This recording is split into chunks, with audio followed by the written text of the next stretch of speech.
Hello everybody, कैसे हो आप सब। मैं Akshay Sharma, your mathematics mentor, स्वागत करता हूं आपके अपने यूट्यूब चैनल पर। नाम है इसका सक्सेस अचीवर्स इंस्टीट्यूट। आज मैं लेकर आया हूं आपके लिए क्लास 11th का रिलेशन एंड फंक्शन का नेक्स्ट लेक्चर।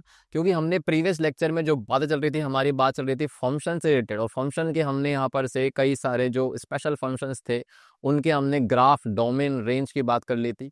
और हमारी जो लास्ट बात हुई थी मॉडुलस फंक्शन के रिगार्डिंग हुई थी। तो मॉडुलस फंक्शन अगर आपने नहीं देखा तो जाके देख लीजिए, क्योंकि वो पीस वाइज फंक्शन का शुरुआती टाइप था। ठीक है।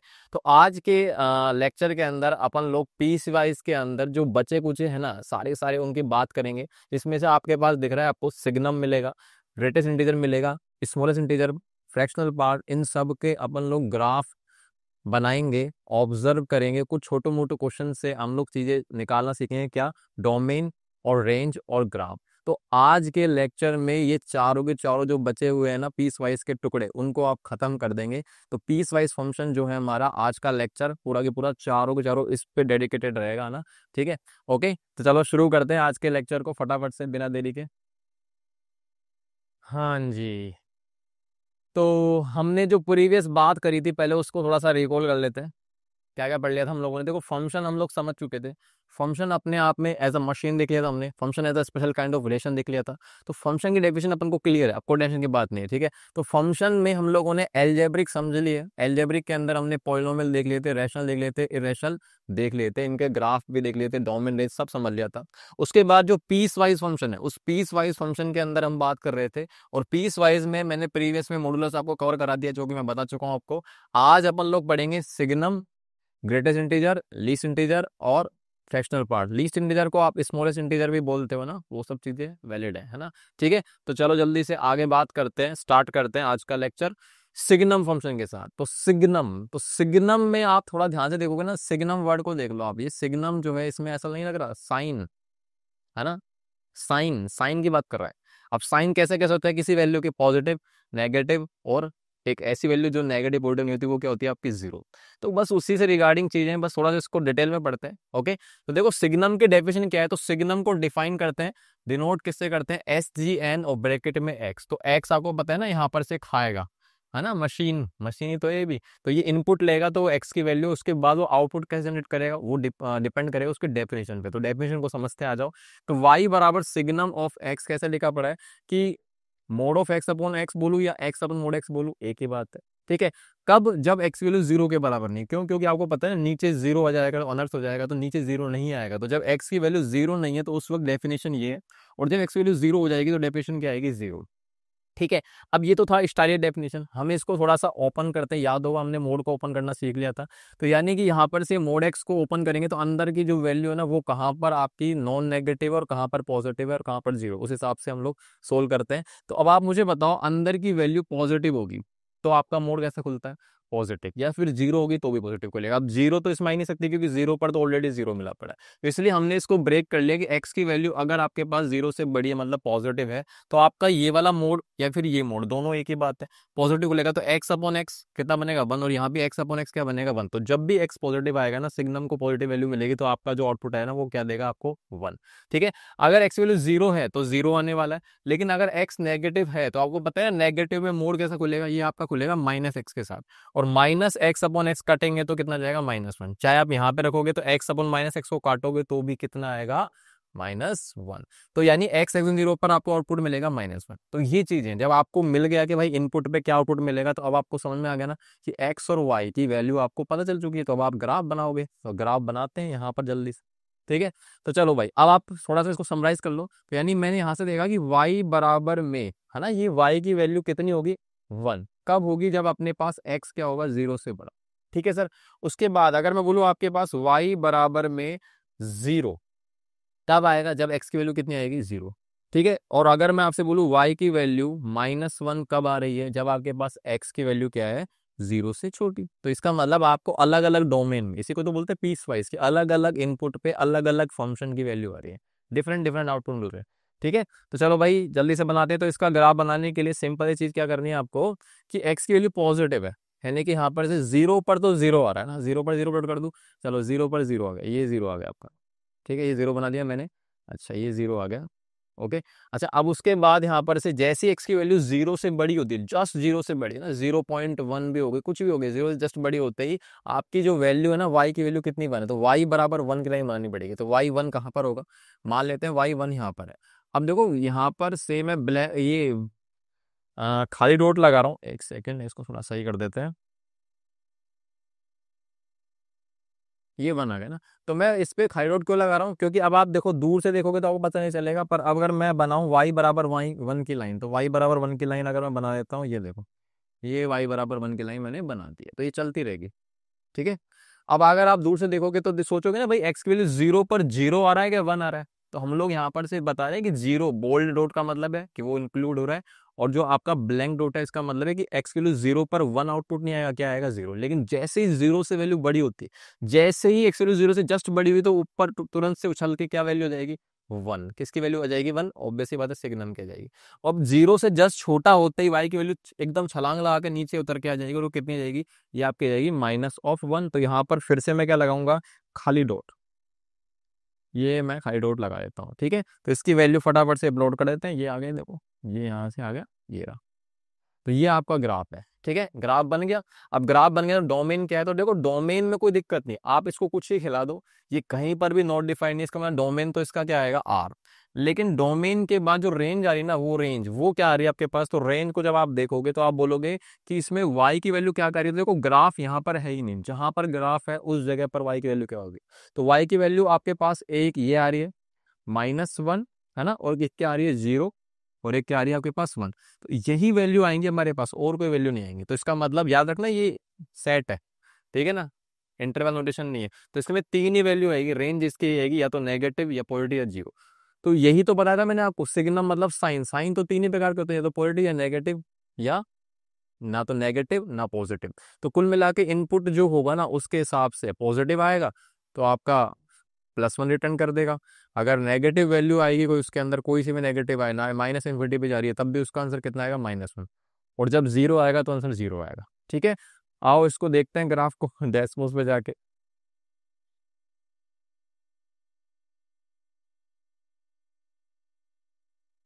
ठीक है, चलो अपने पास ये आ गया, तो आपको दिख रहा है, तो ये अपने पास ग्राफ बना पड़ा है, लेकिन देखो इसके अंदर ना आउटपुट दिखा नहीं रखा है। आप देखोगे ध्यान से, थोड़ा ऑब्जर्व करोगे तो आपको थोड़ा सा इसमें तरीके से दिखा नहीं रखा है।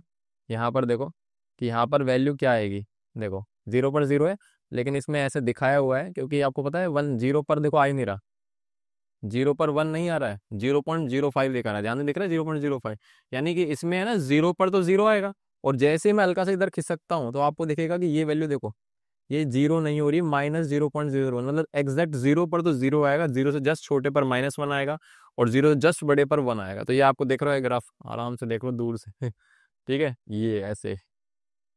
ओके, चलो आगे बात करते हैं अगले पे, नेक्स्ट पेज पे। हाँ भाई, अब इसका स्केच करना है ग्राफ। तो देखो अब सिग्नम ऑफ x² + 1 है, लेकिन अब मुझे एक बात समझ में आ गई है कि सिग्नम को अगर अंदर पता चल जाए ना पॉजिटिव है तो वो +1 देगा, सिग्नम को अगर पता चल जाए कि अंदर नेगेटिव है तो -1 देगा, और पता चले कि जीरो बन रहा है अंदर तो जीरो रिटर्न करता है। तो अगर अब आप यहाँ पर से प्लॉटिंग करोगे तो देखो इसको आप ब्रेक करोगे तो आपको पता चल रहा है कि अंदर की जो वैल्यू है ना, SGN के अंदर की जो वैल्यू है, इसको देख लो आप, यानी अब आप इसको ओपन करोगे तो आपको पता चल जाना चाहिए कि ये जो अंदर की वैल्यू है ना, अगर ये अंदर की वैल्यू आपकी पॉजिटिव होगी तब तो ये 1 रिटर्न करेगा। ठीक है, और जब अंदर की वैल्यू 0 होगी तो ये आपको रिटर्न करेगा कितना, ये रिटर्न करेगा 0। और जब अंदर की वैल्यू आपकी नेगेटिव होगी तो वो आपको रिटर्न करेगा क्या, -1। यानी कुल मिला के आपको यहाँ से सिंप्लीफाई करके एक्स की वैल्यू निकालनी पड़ेगी कि एक्स की वैल्यू किस जगह पर ये आपका एक्सप्रेशन पॉजिटिव होगा तो उस जगह तो 1 आएगा, इधर एक्स की वैल्यू किस वैल्यू पर ये एक्सप्रेशन 0 बनाएगा तो उस एक्स की वैल्यू पर आउटपुट आपको मिलेगा सिग्नम में 0। और जब एक्स की वैल्यू यहाँ पर कुछ डालू जिससे कि ये आपका एक्सप्रेशन <0 हो तो उस जगह पर आपका सिग्नम का रिटर्न करेगा -1।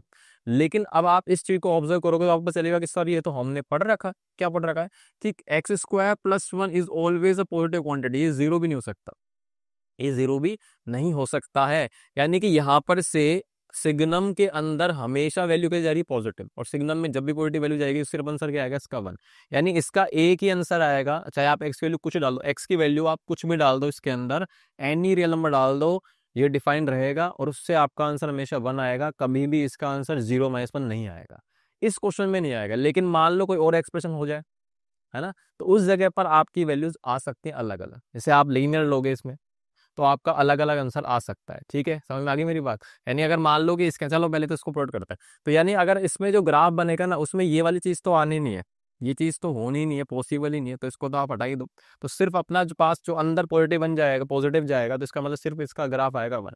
यानी इसका जो ग्राफ आएगा कुछ नहीं आएगा, इसमें एक्स की वैल्यू कुछ भी लो उस पर आंसर 1 आएगा। तो 1 की लाइन आपको बनानी पड़ेगी, वाई बराबर 1। वाई बराबर 1 की लाइन कहाँ पे आएगी? यहाँ पर, ये इसका ग्राफ है, वाई बराबर 1। ठीक है, बस यही इसका ग्राफ। ओके, सिंपल सा। अब अपना नेक्स्ट है ग्रेटेस्ट इंटीजर फंक्शन। क्या नाम है? Greatest integer function. मैंने इसका नाम देखो क्या मतलब दिया, नाम बड़े दर्शन छोटे। आपने सुना भी वर्ड हेलो है ना, नाम बड़े दर्शन छोटे। तो मैंने ऐसे क्यों बोल रहा हूं, तो आओ इसको समझते हैं, इसको समझते हैं। देखो इसको समझते हैं क्या है इसका मतलब।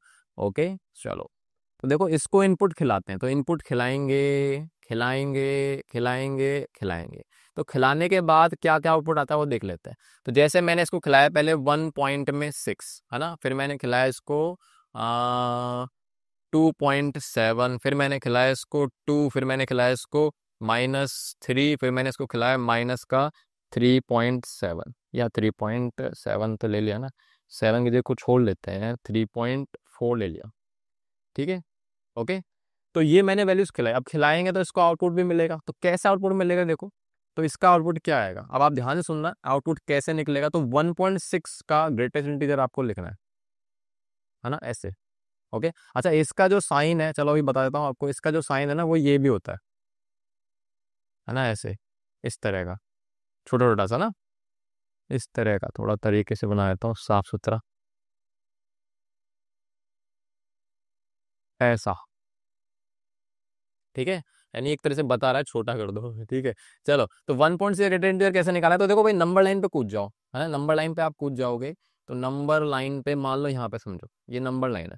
ठीक है, अब नंबर लाइन पे जब आप देखोगे तो इसके अंदर ये आपका मान लो 1.6। अब 1.6 से जस्ट पहले इंटीजर और एक जस्ट बाद में इंटीजर होना होना जरूरी है। तो ये आपका इंटीजर कितना आएगा, तो मान लो कि यहाँ पर से ये 1 है और इससे जस्ट बड़ा इंटीजर क्या आएगा, 2। क्या ये सही है क्या? 1.6 1 और 2 के बीच में। तो अब आप यहाँ पर समझ लेना नाम बड़े दर्शन छोटे क्यों बोला है, क्योंकि आप सोचोगे कि भाई 1.6 का ग्रेटर इंटीजर क्या होगा, तो आप सोचोगे 2 होगा, नाम से ग्रेटेस्ट लग रहा है। पर ये है नाम बड़े दर्शन छोटे, मतलब पीछे की तरफ कौन सा इंटीजर है, जस्ट इस वैल्यू से पीछे की तरफ कौन सा इंटीजर है वही इसका आंसर है। यानी 1.6 से जस्ट पहले कौन सा इंटीजर आ रहा है उसी को हम बोल रहे हैं यहाँ पर से इसका 1.6 से ग्रेटर इंटीजर कितना जाएगा, 1। तो इसका आंसर कितना आ गया अपने पास, इसका आंसर जाएगा हमारे पास कितना, 1। क्लियर? अच्छा अब आप आगे चलो, तो आप देखोगे भैया 2.7 आया, 2.7 आया, तो 2.7 से जस्ट पहले कितना आएगा, 2, और 2.7 के जस्ट बड़ा क्या आएगा इंटीजर, 3। तो आपको नाम बड़े से छोटे मतलब पीछे की तरफ आना है, तो पीछे की एक तरफ कदम आओगे तो आपको पता चल जाएगा कि 2.7 का सॉर कितना आएगा, 2 आएगा। उसके बाद अपने पास आया 2। अब 2 तो खुद इंटीजर है, तो जब इंटीजर खुद आता है ना वापस से पीछे कुछ है नहीं, तो वो पीछे नहीं है तो क्या आएगा वापस से 2। ठीक है, उसके बाद आया -3। अब -3 भी तो इंटीजर है, तो इसका मतलब इंटीजर तो डायरेक्टली बाहर फेंक देता है, कोई टेंशन की बात नहीं। अब आएगा अपने पास -3.4। अब आप इसको बताओ इसका क्या आएगा, इसका आंसर क्या आएगा, तो इसके लिए भी फिर से समझ लो। तो देखो -3.4 है, तो अब आप -3.4 मान लो इधर है, तो इससे जस्ट पहले और जस्ट बाद में इंटीजर कौन सा आएगा, तो आपके पास आएगा यहाँ पर से पीछे की तरफ -3। नहीं नहीं नहीं नहीं, -3 नहीं आएगा, क्या आएगा, -4, क्योंकि नंबर लाइन पीछे की तरफ -4 आएगा, यहाँ पर -3 आएगा। तो अब आप नॉर्मली सोच रहे हो कि -3 आएगा सर, है ना, पर -3 नहीं आएगा, क्योंकि आपको पीछे आना है। पीछे आप जब आओगे इधर तो आपको देखने को मिलेगा कि इससे जस्ट छोटा, नाम बड़े दर्शन छोटे, नाम बड़े दर्शन छोटे, तो -4 इसका आंसर आएगा। कितना आएगा, -4। तो आपको समझ में आ गया कि ग्रेटेस्ट इंटीजर का मतलब क्या है, कि वो आउटपुट इंटीजर रिटर्न करता है, लेकिन कैसे करेगा कि इससे जस्ट पीछे की तरफ आना है। ठीक है, तो अब इसको आप जनरलाइज कर सकते हो। अब मैं इसको पूछूं भाई जर्नली, इन जर्नल। अब इन जर्नल की बात है कि अगर मेरे पास इफ मान लो x की वैल्यू अपने पास जो चल रही है ना वहां पर से, इधर ले लेते हैं, चलो नंबर लाइन बना के दे रखे ना हम लोग को।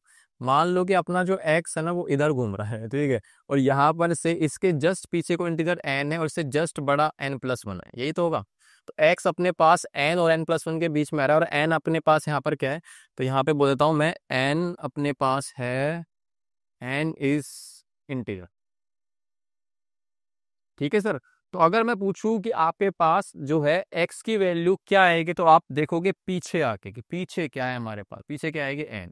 जब तक x की वैल्यू n या n से बड़ी होगी पर n+1 से छोटी होगी, क्योंकि अगर n+1 हो गई, मान लो इधर अगर मेरे पास बोलूं 1.6 जो है 1 है, तो भी इसका आंसर 1 आएगा।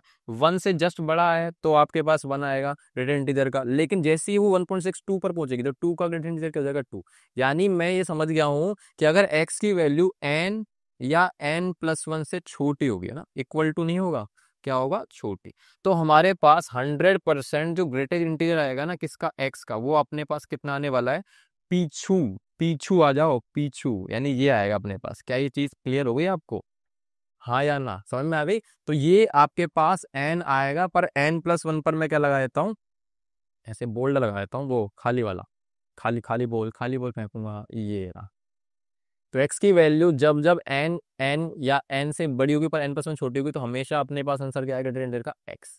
क्लियर। तो ये समझ में आ गया इसको। अब चलो इसका ग्राफ भी दे रखा है, चलो इसका ग्राफ बनाते हैं। अब ग्राफ बनाने के लिए, क्योंकि अब मुझे पता है कि ग्रेटर इंटीजर के अंदर एक गड़बड़ ये है कि हमारे पास जो है x 1 से 2 के बीच में बहुत सारी डिफरेंट डिफरेंट रियल नंबर आएंगे, तो वो 1 से बड़े या 1 है तब तो ग्रेटर इंटीजर 1 आएगा। इसका मतलब यहाँ पर से हमारे पास बहुत सारी वैल्यूज अलग अलग जगह आएगी, है ना।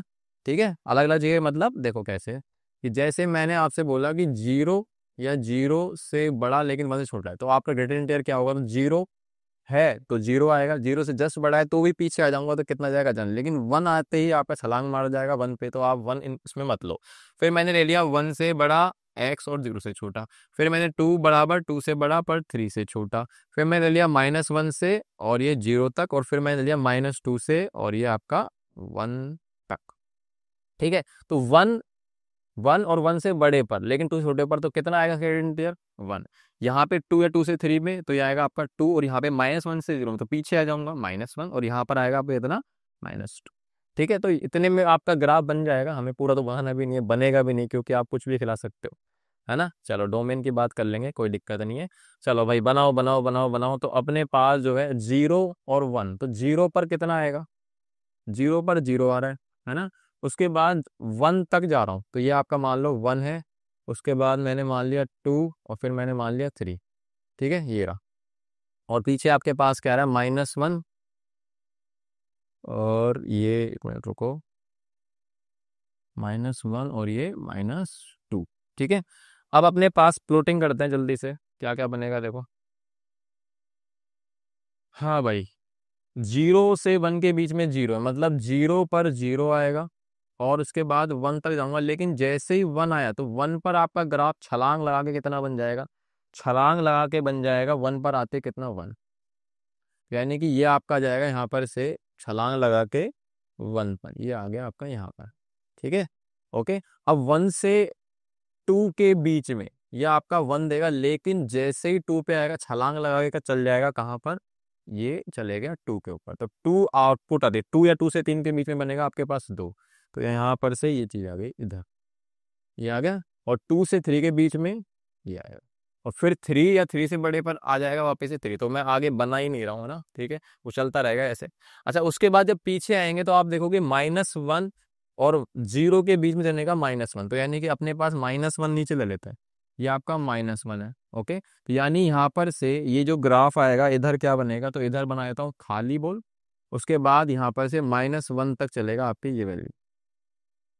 ठीक है, और -1 पर -1 आएगा, आ गया। उसके बाद -2 से 1 के बीच में जाऊंगा तो कितना आएगा, -2, यानी अब अपने पास यहाँ पर से नीचे एक छलांग लगा के आ जाएगा नीचे की तरफ ग्राफ, तो ये आपका आ जाएगा -1 से इधर आ जाएगा आपका -2 पर, ये चीज ऐसे, और यहाँ से ये रहा।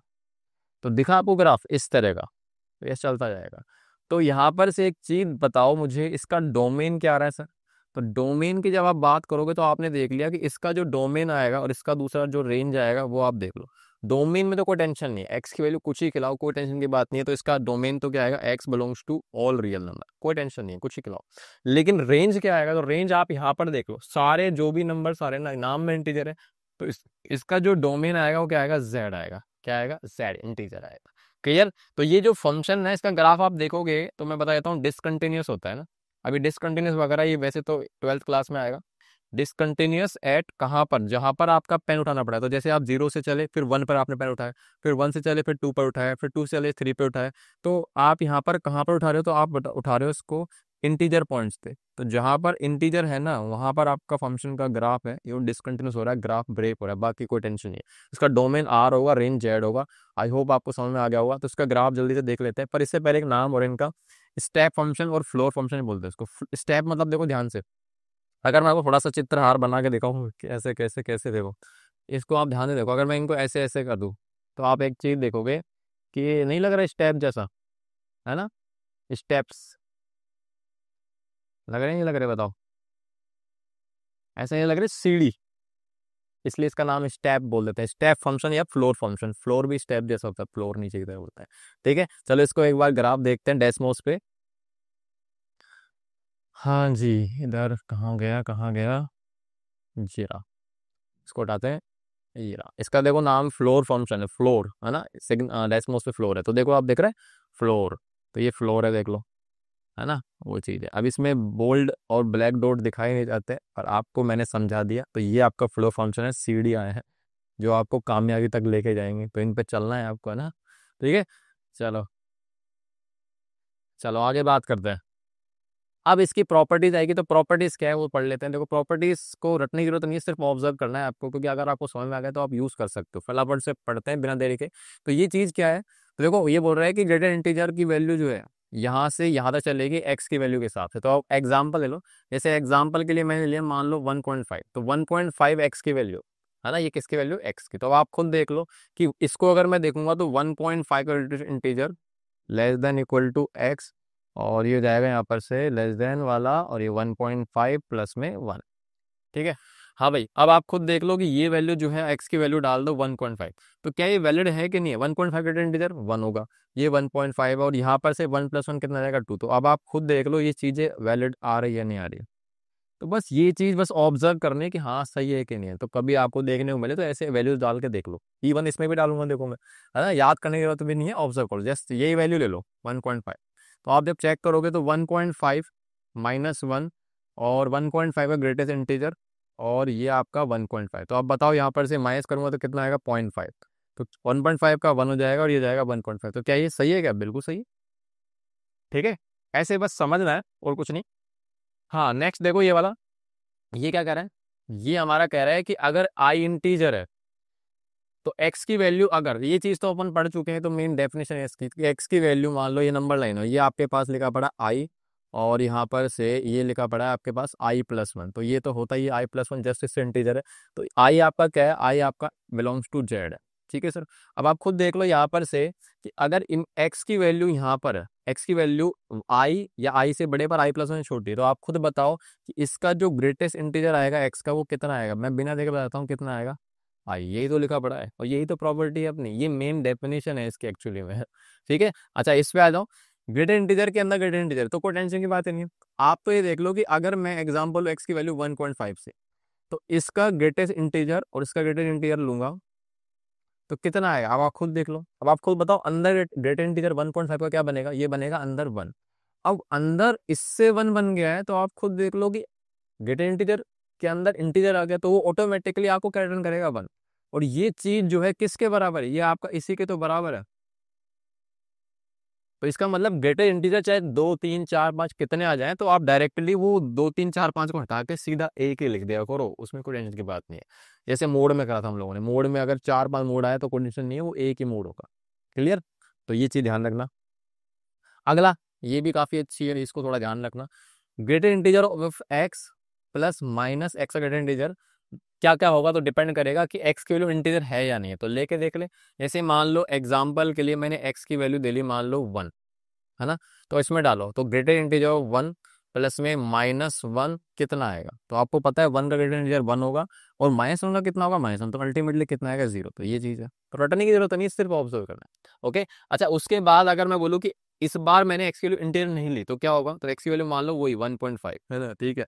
1.5 लेने के बाद आप मुझे बताओ कि यहाँ पर से 1.5 का ग्रेटर इंटीजर प्लस में माइनस ऑफ 1.5 ग्रेटर इंटीजर कितना आने का। तो भाई खुद देखो, इसका कितना आएगा 1, इसका कितना आएगा माइनस है, तो पीछे आएंगे तो -2 बनेगा। तो 1 - 2 कितना आएगा -1। तो क्या यही लिखा पड़ा है, बिल्कुल लिखा पड़ा है, रटने की जरूरत तो नहीं है, सिर्फ ऑब्जर्वेशन। ओके, इसको भी पढ़ते हैं। तो इसमें भी लिखा पड़ा है अगर इंटीजर है तो 2x आएगा। तो चलो एग्जाम्पल ये ले लेता हूँ, x की वैल्यू मैंने ली 1। तो बताओ यहाँ पर से 1 और -1, तो ये कितना बनेगा, ऑब्वियस सी बात है प्लस हो जाएगा। तो 1 -1 का ग्रेटर इंटीजर भी -1 आएगा, तो माइनस माइनस कितना हो जाएगा 2। और यही चीज आपके पास ध्यान से देखोगे तो ये लिखा पड़ा है 2 इंटू में x, नहीं, क्योंकि x की वैल्यू कितनी है आपके पास 1, तो ये 2 इंटू 1 से 2 ही तो बन रहा है। आगे मेरी बात समझ में, तो सिर्फ ऑब्जर्व करना है आपको ना, कि कल को आए तो इन चीजों को आप रिजोल्व करके ऑब्जर्व कर सको। हाँ भाई, अगर x की वैल्यू इंटीजर नहीं है तो वही x की वैल्यू ले लो 1.5। तो 1.5 जैसे ही मैंने लिया तो भाई रख के देखते हैं वही 1.5। अब आपने ये भी ऑब्जर्व कर लिया होगा ठीक है, चलो 1.5 का 1 है ना, माइनस फिर ये कितना जाएगा -2, तो ये आपका बन जाएगा 1 प्लस में 2 इतना आ जाएगा 3। और इस चीज को उसने बेहतर कैसे लिख के बताया, ये देखो ऐसे लिख के बताया कि 2 times of greatest integer of x plus 1। Check कर लो आप, x की डायरेक्टली इसमें डाल के देखो कितना बनेगा। तो 2 इंटू में ग्रेटेस्ट इंटीजर ऑफ 1.5 प्लस 1, ये यही तो बनेगा। देखो 2 इंटू में 1 प्लस 1 कितना जाएगा 3। तो ये चीज बस आपको समझाने के लिए, तो ध्यान रखना इसको ऐसे, और याद करना चाहो तो बहुत ही बढ़िया बात है ठीक है, चलो आगे बात करते हैं। हाँ ये वाली भाई इंपॉर्टेंट है, ये बहुत इंपॉर्टेंट है, इस पे क्वेश्चन भी बन सकते हैं, इवन बना पड़ा है देखो, है ना। ये चीज याद रखना कि आज के बाद मेरे पास जैसे एग्जांपल लो, मैंने ले लिया यहाँ पर से x की वैल्यू 1.5 प्लस में 3, ये चीज है इस तरह का। अब आपको पता है लिखा पड़ा है 3 प्लस कितना 4.5। तो अगर मेरे पास n इंटीजर है और बीच में प्लस माइनस चल रहा है ऐसे तरीके से, तो आप इंटीजर को अलग कर सकते हो और इंटीजर को बाहर फेंक दो, मतलब ग्रेटर इंटीजर को अलग कर दो x की वैल्यू के साथ, और आपके बाद n को अलग कर दो। ठीक है, तो यानी अगर आप चाहो तो इसको ऐसे लिख सकते हो। देखो आंसर चेक करते हैं, 1.5 प्लस में 3। मेरी बात समझ में आ रही है, कंफ्यूजन तो नहीं है। मैं क्या कह रहा हूँ कि अगर अपने पास x कोई वैल्यू आ रही है, प्लस माइनस में चल रहा है उसके बाद इंटीजर, तो आप डायरेक्टली इंटीजर को बाहर निकाल सकते हो। टेंशन की बात नहीं इंटीजर को, क्योंकि इंटीजर तो इंटीजर है, वो तो वैसे इंटीजर बन के आएगा, तो वैसे ही बाहर निकाल दो उसको। तो अगर मैं एग्जांपल लूँ कि x की वैल्यू 1.5 रखी और 3 रख दिया n की वैल्यू, तो अब आप यहाँ से देखो कि इनकी जो वैल्यू मैंने उसको 1.5 ग्रेटर इंटीजर अलग कर दिया, 3 को बाहर फेंक दिया, तो ग्रेटर इंटीजर 1.5 कितना आएगा, तो आप बताओगे सर पीछे आना है, 1 प्लस 3 कितना आ गया 4 आ गया। अब इसको चेक करें डायरेक्टली, तो ये जो चीज है ये क्या बनेगा बताओ, तो इसको सीधा आप जोड़ोगे तो बनेगा 4.5, और 4.5 ग्रेटर इंटीजर कितने आने वाला है 4, ये दोनों हो गए फिर से इक्वल। तो इस तरीके से आप कर सकते हो। ठीक है, अब आप बोलोगे सर ये तो वैल्यूज डायरेक्टली सोल्व कर सकते हैं, भाई वेरिएबल आएगा ना, वेरिएबल आएगा देखो उसके अंदर जैसे, तो चलो इसको करते हैं अप्लाई यहाँ पर। हाँ भाई देखो क्या दिख रहा है आपको कि y बराबर में ये दिख रखा है और y बराबर ये दिख रखा है, तो पूछ रहा है कि greater integer of x plus y कितना होने वाला है, x plus y greater integer क्या होगा। तो कोई टेंशन की बात नहीं है। चलो तो पहली चीज तो मुझे बताओ, यहाँ से y बराबर में 2 times of greater integer of x plus में 3 पता चल रहा है, और यहाँ से y बराबर में 3 times of greater integer of x minus 2 plus 5।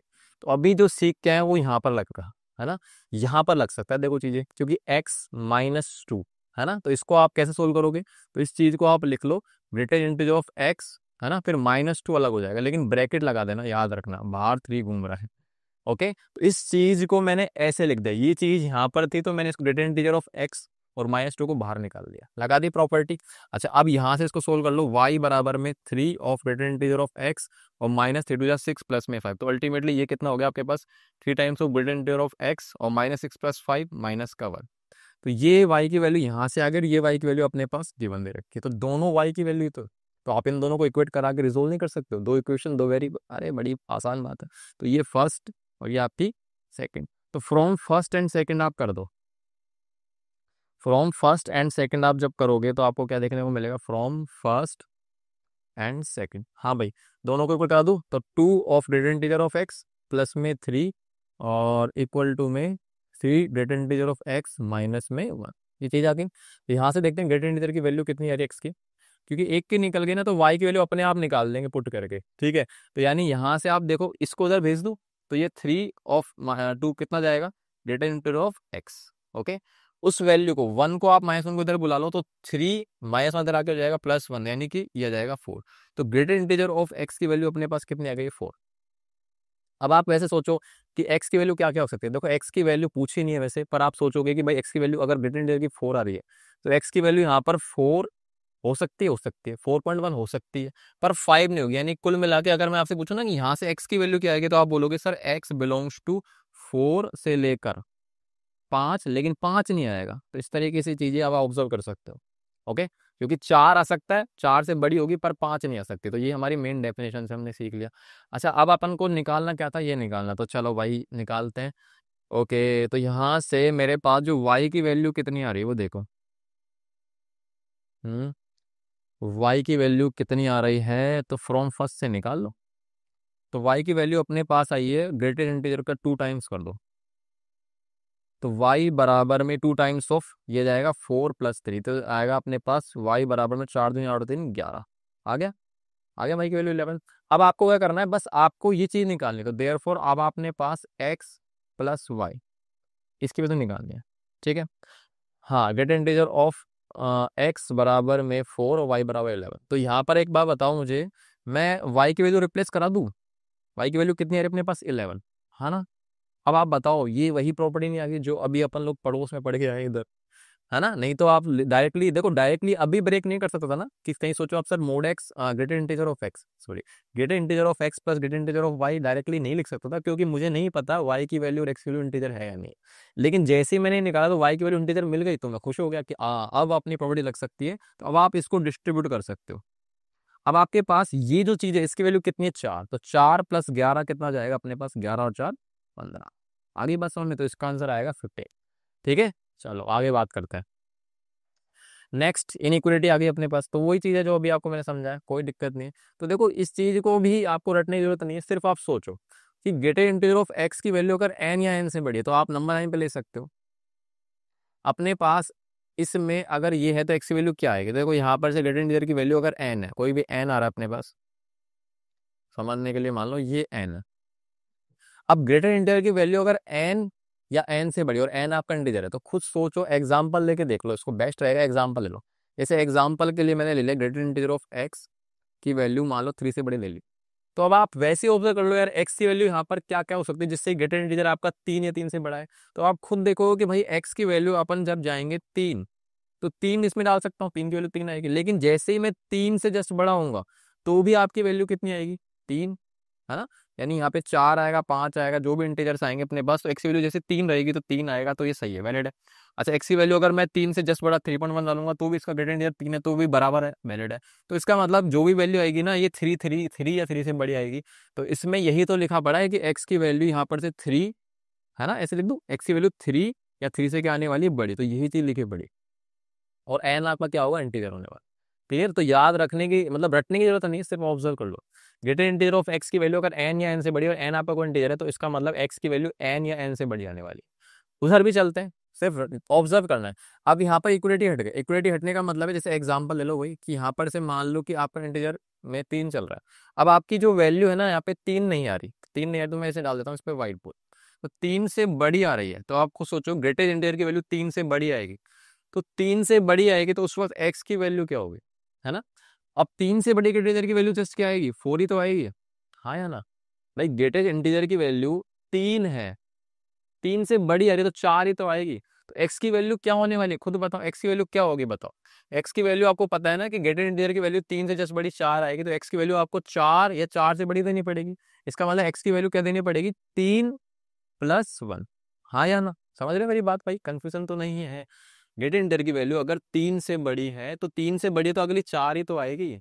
और 4 कब आता है ग्रेटर इंटीजर? तो एक्स की वैल्यू क्या डालोगे जब 4 आएगा? तो एक्स की वैल्यू 4 या 4 से बड़ी डालनी है, तो वही चीज लिखी पड़ी, एक्स की वैल्यू 4 या 4 से बड़ी। 4 का मतलब है n+1, 3 था, 3+1, तो अब जाके आपके पास ये चीज निकल के आ गई।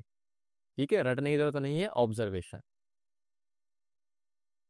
फिर वही है, अब की बार ये ग्रेटर से लेस हो गया, तो इसमें कुछ नहीं है, वही चीज लिखी पड़ी है कि अगर मेरे पास कोई वैल्यू है ग्रेटर इंटीजर की, अगर मेरे पास यहाँ पर मान लो कि ये 3 है, और मैं बोल रहा हूँ ग्रेटर इंटीजर ऑफ एक्स जो है आपका <= 3 है, तो खुद बताओ एक्स की वैल्यू क्या आएगी? तो अब इसमें एक्स की वैल्यू आप 3 डाल सकते हो क्या? डाल सकते हैं 3 अपन लोग, 3, डाल सकते हैं भाई, 3 तो डाल सकते हैं। अब 3 डाल सकते हैं तो 3 जो है यहाँ पर से 3 से छोटा डालूंगा तो चल जाएगा। ग्रेटर एंड देयर की वैल्यू 3 से छोटी आनी चाहिए, है ना। 3 से छोटे कब आएगी, तो आप बताओ, यहाँ पर 2.9 डालूंगा, 2.9 का कितना आएगा, 2 आ जाएगा, तो चल जाएगा ना यहाँ पर से। लेकिन क्या मैं इसमें यहाँ पर से, एक सेकंड रुको, ओके, 2.9 डालेंगे तो 2 आ जाएगा, 1 डालेंगे, ठीक है। अगर मैं इसमें यहाँ पर से 2.7 डालूंगा तो भी 2 आएगा, तो वो भी वैलिड है कि यहाँ पर से आपका जो 2.7 डालोगे तो उसमें ग्रेटर एंड देयर की वैल्यू 2 आएगी, तो 2 लेस देन इक्वल टू 3 है, सही है। यानी कुल मिला के मैं एक्स की वैल्यू इसमें 3 भी डालूंगा ना तो भी चल जाएगा, चल जाएगा, चल जाएगा। लेकिन जैसे ही मैं यहाँ पर से 3 से बड़े डालूंगा, 3.1 डालूंगा, 3.1 का ग्रेटर एंड देयर भी कितना आएगा, 3 आएगा। मैं अगर 3.9 डालूंगा तो ग्रेटर एंड की वैल्यू कितनी आएगी, 3 आएगी, और 3 ग्रेटर एंड की वैल्यू हो सकती है क्योंकि 3 के बराबर हो सकता है। लेकिन अगर मैं इसमें 4 डाल दूं ना तो 4 जो होगा ना, 4 डलते ही इसकी value 4 he I greater and की, और वो आपकी 3 के बराबर या 3 से छोटी नहीं है। तो इसका मतलब यहाँ पर आप एक्स की वैल्यू जो है 3 तक जा सकते हो ग्रेटर इंटीजर के लिए। तो अब आप यहाँ पर से एक्स की वैल्यू क्या डाल सकते हो कि भाई मैं 4 नहीं डाल सकता हूँ, लेकिन 4 से क्या डाल सकता हूँ, मैं छोटी डाल सकता हूँ। मेरी बात समझ में आ रही है आपको, 4 से छोटी डाल सकते हैं, क्योंकि 4 डलते ही ये वैल्यू 4 रिटर्न करेगा, और 4 रिटर्न करेगा तो 4 3 से छोटी या बराबर नहीं होती है। इसका मतलब 4 कैसे आएगा आप खुद सोचो। अब आप इसको रिलेट करा लो, अगर ये आपके पास n है तो ये आपके पास क्या है, n+1, यानी x की वैल्यू n+1 से छोटी होगी, और वही चीज आपके यहाँ पे लिखी पड़ी है। तो ये समझ रहे हो मेरी बात है, ऑब्जर्वेशन मैटर करेगा, नंबर लाइन आपकी हेल्प करेगी। यही चीज यहाँ पे लिखी पड़ी है कि अगर मैं बोलूँ ग्रेटर इंडियर की वैल्यू मान लो कि वही है, एग्जाम्पल कि लेस देन 3 ले लो, तो अब आप खुद बताओ कि इसके अंदर एक्स की वैल्यू क्या आएगी। तो अपने पास जब 3 की बात चल रही है, क्या चल रही है, 3 से छोटी, यानी 3 से छोटे आना चाहिए ग्रेटर इंडियर की वैल्यू, 3 से छोटी कब आएगी। अब इसमें आप 3 थोड़ी डाल सकते हो, डाल सकते हो 3, क्योंकि 3 डालूंगा तो 3 3 बराबर 3 लेस देन 3 नहीं होता। लेकिन आप 3 से जैसे छोटा डालोगे, जैसे 2.9 डालोगे, 2.9 डालेंगे तो ग्रेटर इंटीजर की वैल्यू कितनी आएगी, 2। यानी अब यहाँ पर से अब आप समझ गए हो कि इसमें सीधी सीधी सी x की वैल्यू लेस देन 3 डालेंगे तो आपके पास ग्रेटर इंटीजर आएगा ना 3 का, वो आपका कितना आएगा, 2, और 2 आपका 3 छोटा, ठीक है। और उसके बाद देखो 2 से छोटा तो कुछ, 3 से छोटा तो कुछ डाल दो, अब कुछ भी डालो, हमेशा 3 से छोटा आएगा ग्रेटर इंटीजर। तो यानी x की वैल्यू कितनी आ रही है, तो अगर मैं बोलूँ ये आपका n है तो ये आपका क्या लिखा पड़ा है, n प्लस, नहीं नहीं प्लस थोड़ी है, ये तो n ही लिखा पड़ा है। ओके, तो इसका मतलब अगर मेरे पास लेस देन एन है तो एक्स की वैल्यू भी क्या आएगी, लेस देन एन, यही चीज तो लिखी पड़ी है। आ रही बात समझ में, ऑब्जर्वेशन, बस इतना ही करना है। नेक्स्ट ये अपने पास प्रॉपर्टी एक और है, ग्रेटर इंटीजर ऑफ एक्स बराबर में x/2 x+1/2, इनको तो याद करना पड़ेगा भाई, इनका प्रूव करने की जरूरत नहीं है, ऑब्जर्व आप कर सकते हो वही एग्जांपल डाल के, जैसे कि एग्जांपल में ले लो वही 2.7 ले लो आपकी बात एक्स की वैल्यू, तो आप देखोगे ग्रेटर इंटीजर ऑफ एक्स मतलब 2.7,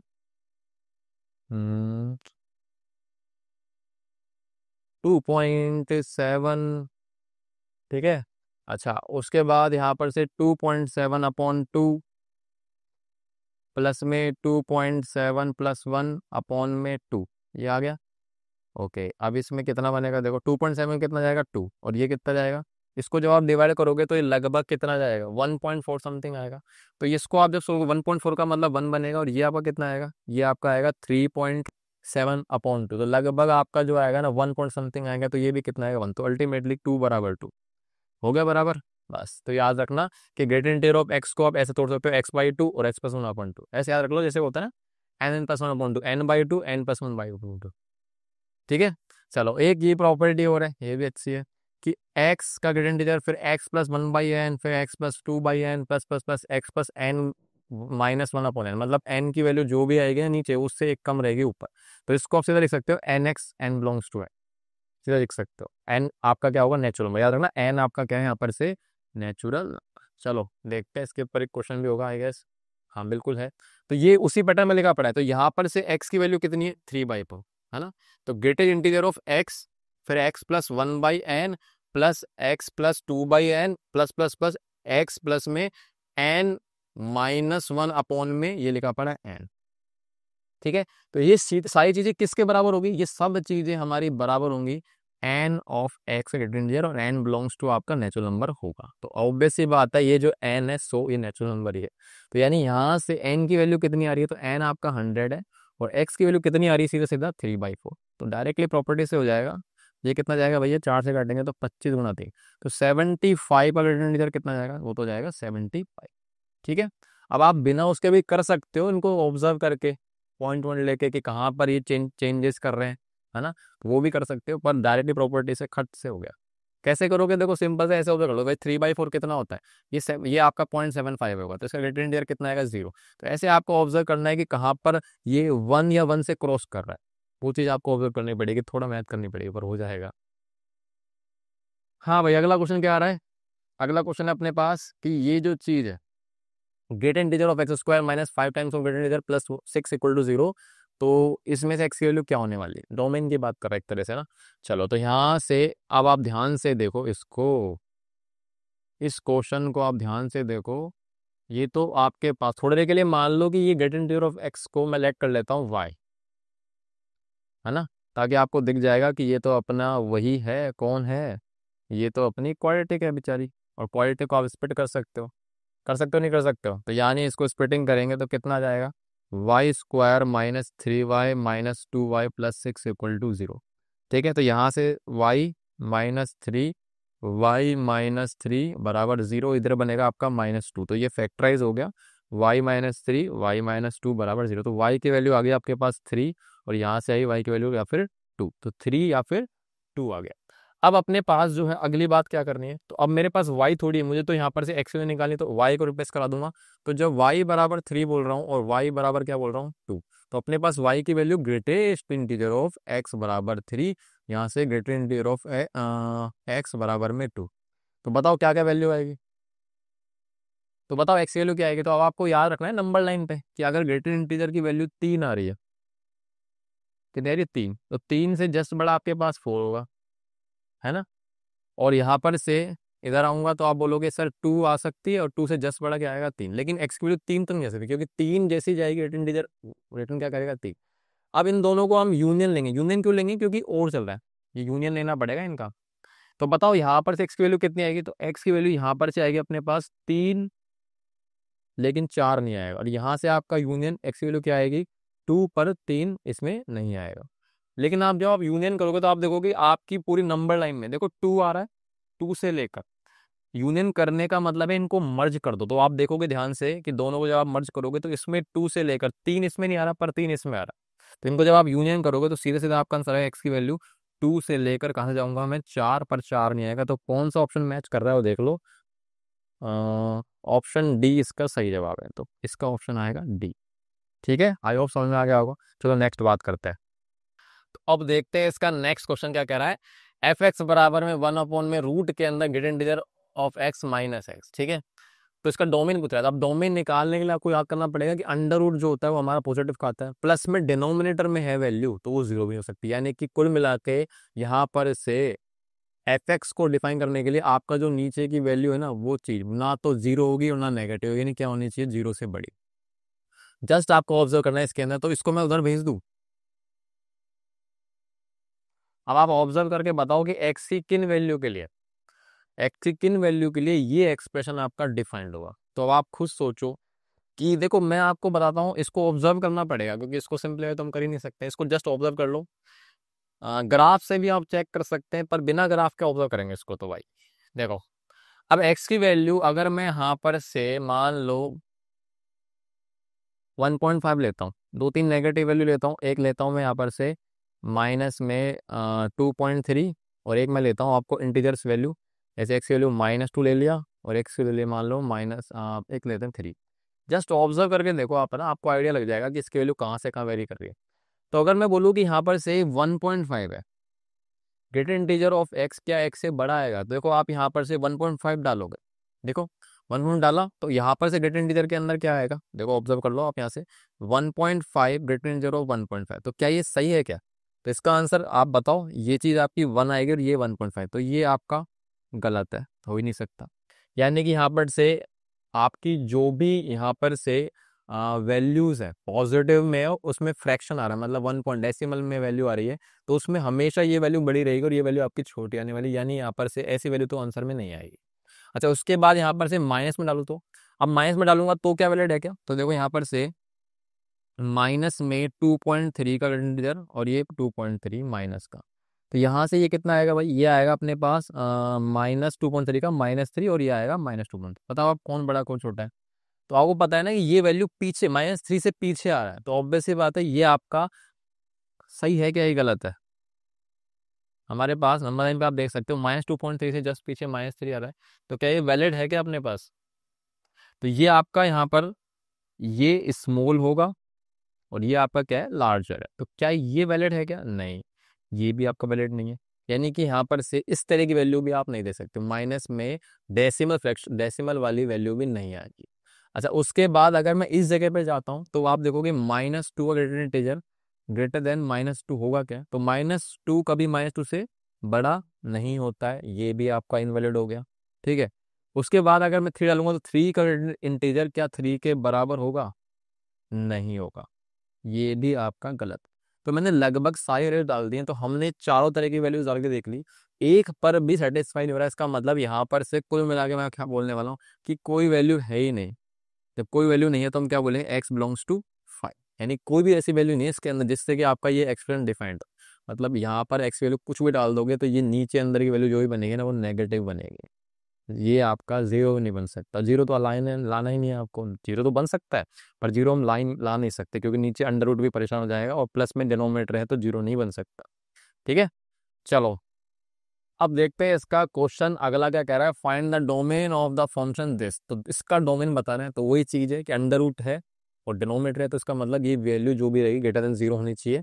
चलो जल्दी से लिखते हैं, यहाँ से ग्रेटर इंटीजर ऑफ एक्स का square minus greater integer of x -6 greater than zero. ठीक है, ये हो गया।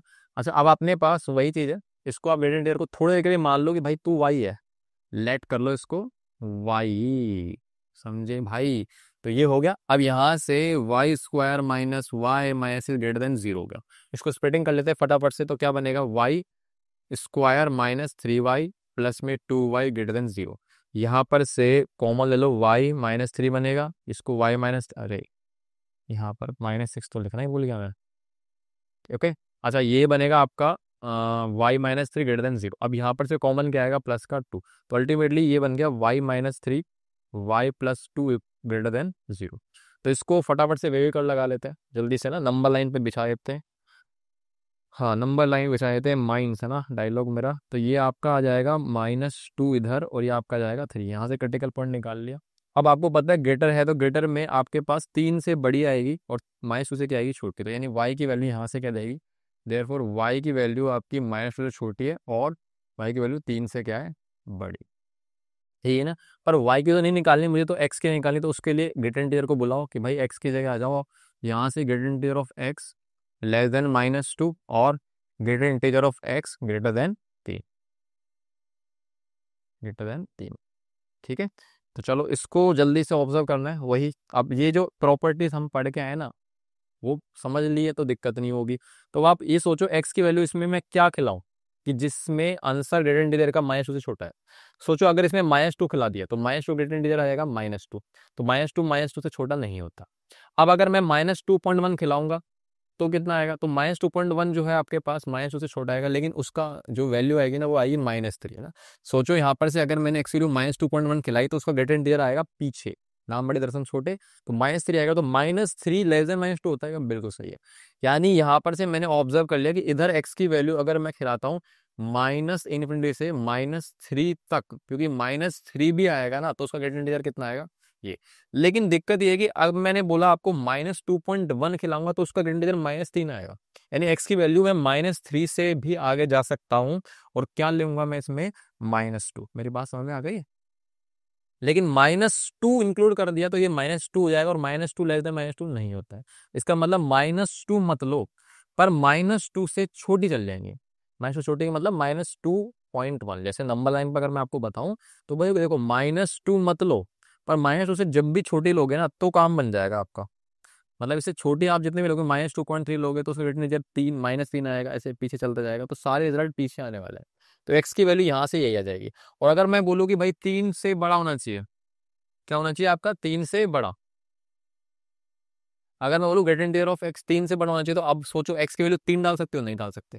3.1 डाल सकते हो, 3.1 ग्रेटर इंटीजर भी 3 आएगा। तो कुल मिला के अगर आप यहाँ से ऑब्जर्व करोगे तो एक्स की वैल्यू आएगी आपकी 4 डाल सकते हो, क्योंकि 4 ग्रेटर इंटीजर 4 है, 4 3 से बड़ा होगा, तो मतलब 4 आ सकता है, और 4 से क्या आएगी, बड़ी इन्फिनिटी। तो आप इनका यूनियन कर दो, सीधा सीधा आपका आंसर यही आएगा, x belongs to minus infinity से -2 यूनियन 4 से लेकर infinity. This is the correct answer. ठीक है, चले आगे बात करते हैं। सो अब देखते हैं अपना अगला फंक्शन क्या है। अपना अगला फंक्शन है, नाम है स्मॉलेस्ट इंटीजर फंक्शन।